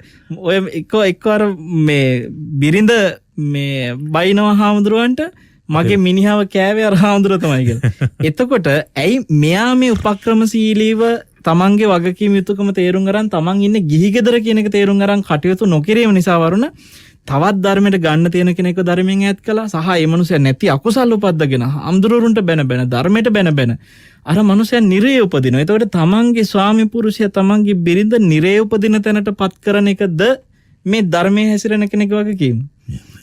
අන්නේ සමබර භාවය තුළ තමන් කටයුතු කරන්න ඕන විදිය ගැනයි අපි උපදෙස් දුන්නේ. ඒක නිසා මේ සම්බුද්ධ දේශනාවේ අනුශාසනාව හරි වැදගත්. එය ගිහි කෙනෙකුට ලබා දීමේදී භික්ෂුන් වහන්සේලා අනුගමනය කරන මේ ක්‍රමවේදය සැබවින්ම අපේ එදා සමාජයේ තිබුණු සෙනහස දැන් යම් ප්‍රශ්නයක් ආපු තැන නායක හාමුදුරුවෝ හම්බෙලා කතා කළා. උන්වහන්සේ ඒකට මේ පන්සලේ නවතින්න කිව්වා හෝ නැත්නම් ගැටෙන්න කිව්වා නෙමෙයි. ඊට වඩා සාධාරණ පිළිතුරක් උන්වහන්සේගේ අනුශාසනාව තුළ ගැබ් වෙලා තිබුණා. අද වර්තමාන මම හිතන්නේ මේ සමාජ ප්‍රශ්න දිහා බැලුවත් පෞල් ජීවිත ප්‍රශ්න දිහා බැලුවත් ගොහ වෙලාවට ඒවට නිසි අර අනුශාසනාවක් ලැබීමේ අඩුකමද කියලා නැත්නම් ඒ සඳහා යොමු නොවීමද කියලා හිතන සමහරලාට ඇතැම් ප්‍රශ්න දිහා බැලුවම දැන් මේ දේවල් ඔබ වහන්සේලාත් එක්ක සාකච්ඡා කළාම අනුශාසනාවන් ලැබුවාම ඒකේ වැරද්ද කොතනද කියලා හඳුනා ගන්න පුළුවන්. කෙනෙකුට වැරද්දක් ලෙස පෙනීම හදා ගන්න තියෙන අවස්ථාවක් නේ. වැරද්දක් විදිහට නොපෙනුනොත් එතන කවදාවත් හැදෙන්නේ නැති වෙන්නත් පුළුවන්. ඒ නිසා මම හිතන්නේ මේ යාන්ත්‍රණය හරි හැටි ක්‍රියාත්මක වුණා නම් මම හිතන්නේ අපේ සමාජය නොමගට යන තත්ත්වයෙන් මුදවා ගන්නට තිබෙන අවස්ථාවක් බවට පත් වේවි. ඒ කාරණා උදෙසා තමයි මේ ප්‍රශ්නාවලිය යොමු කළේ. බොහෝ වෙලාවට භික්ෂුවට වෙන් වෙච්ච පවුල් එකතු කරන්න හෝ එකතු වෙච්ච පවුල් වෙන් කරන්න හෝ උපදෙස් දෙන්න බැරි ශික්ෂාපදයක්ම තියෙනවා. එහෙමයි. ඒක උපසම්පදා භික්ෂුවට ශික්ෂාවක්ම තියෙනවා. වෙන් කරන්න උපදෙස් දෙන්නත් බෑ, එකතු කරන්න උපදෙස් දෙන්නත් බෑ. ඔව්. ඒක වෙනයි. එතකොට දැන් අපි ගිහි සමාජයේ උපාසක උපාසිකාවන් තමන්ගේ පෞද්ගලික පෞල් ප්‍රශ්න අරගෙන ඇවිල්ලා ස්වාමීන් වහන්සේ ඉදිරියේ කිව යුතු නැහැ. ඕනෑම ප්‍රශ්නක ධර්මානුකූල උපදෙසක් ලබා දීමයි ලෞකික වශයෙන් අවශ්‍ය කරන උපදෙස් ලබා දීමයි කියන්නේ දෙකක් වරුණ. ඒ කියන්නේ මේ ලෝකයේ අකුසලයන්ගෙන් හිත නිදහස් කරගන්න අවශ්‍ය කරන විදියට දෙන මේ ජීවිතයේ හිතසුව පිණිස දෙන උපදෙස්, පරලෝ සුගතිය පිණිස දෙන උපදෙස් සහ නිවන පිණිස උපදෙස් දෙන එක විතරයි භික්ෂුවට අදාළ. එහෙමයි. එතකොට ලෞකික වශයෙන් හාමුදුරනේ අපේ ළමයාව ඉස්කෝලේට දාගන්න මොකක් හරි පොටක් කියලා දෙන්නකෝ කියලා.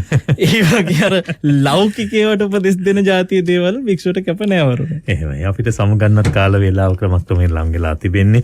ධර්මයේ කියන්නේ වටිනා සම්පතක්. ඒ අතර විශේෂයෙන්ම ඔබ වහන්සේ අද සමාධිය පිළිබඳ කතා කළා. මට තව ටිකක් චිත්ත සමාධියක් ඇති කර ගැනීමට යොමු වීමේ පිළිවෙත පිළිබඳ තවත් කතා කරන්න තිබුණා නම් හොඳයි කියලා හිතුණා. කොහොම නමුත් අපිට ඒ සඳහා අවස්ථාව අද දවසේ උදා නොවුනත් ඉදිරියේදී සඳහා උදා කර ගන්නට බලාපොරොත්තු වෙනවා. අද දවසට සෙනසුරාදා සිත්නිත සොපුවෙන් සමගන්න කාල වේලාව උදා වෙලා උඩුගම්පල හෙන්ඩි මහර ගම්පහ බවුන් පැලස නිර්මාතෘන් වහන්සේ පූජනීය වල්පොල ගෝතම අපේ හාමුදුරන් වහන්සේ අදත් සිත්නිත සොපුවට වැඩම කරන්නට යෙදුනේ. ඉතින් බුදුබණ අහන්නට ධර්මානුකූල ජීවිතයක් ගත කරන්නට ධර්මයෙන් උසස් ඵලයක් කලා යන්නට මේ ගිහි ජීවිතේ බාධාවක් නොවන වගේ ඔබට හැඟෙන්නට ඇති සහ ගිහි ජීවිතය තුළ සිදු කරන්නා වූ කටයුතු සාර්ථක කරගන්නට ධර්මානුකූල පිළිවෙතක පිහිටා කටයුතු කිරීම කොතෙක් වටිනවද කියලා ඔබට හැඟෙන්නට ඇති. ඒ සියලු දේවල් එක්ක අද මේ උතුම් වූ ධර්ම දායාදය අපිට තිරණ කරපු අපේ හාමුදුරන් වහන්සේට උතුම් වූ ධර්මාවබෝධය පිණිසම මේ කුසලයේ හේතු වේවා කියලා ප්‍රාර්ථනා කරනු. නිදුක් නිරෝගී දීර්ඝායුෂ ලැබේවා කියලා ප්‍රාර්ථනා කරනු. ලබන සතියේත් සෙනසුරාදා සිත්නෙත් අසපුවෙන් හමු යමු. හැම දිනාටම තෙරුවන් සරණයි.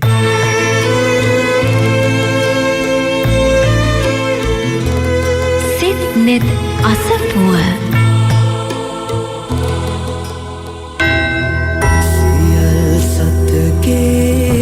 දුක දුටුවේ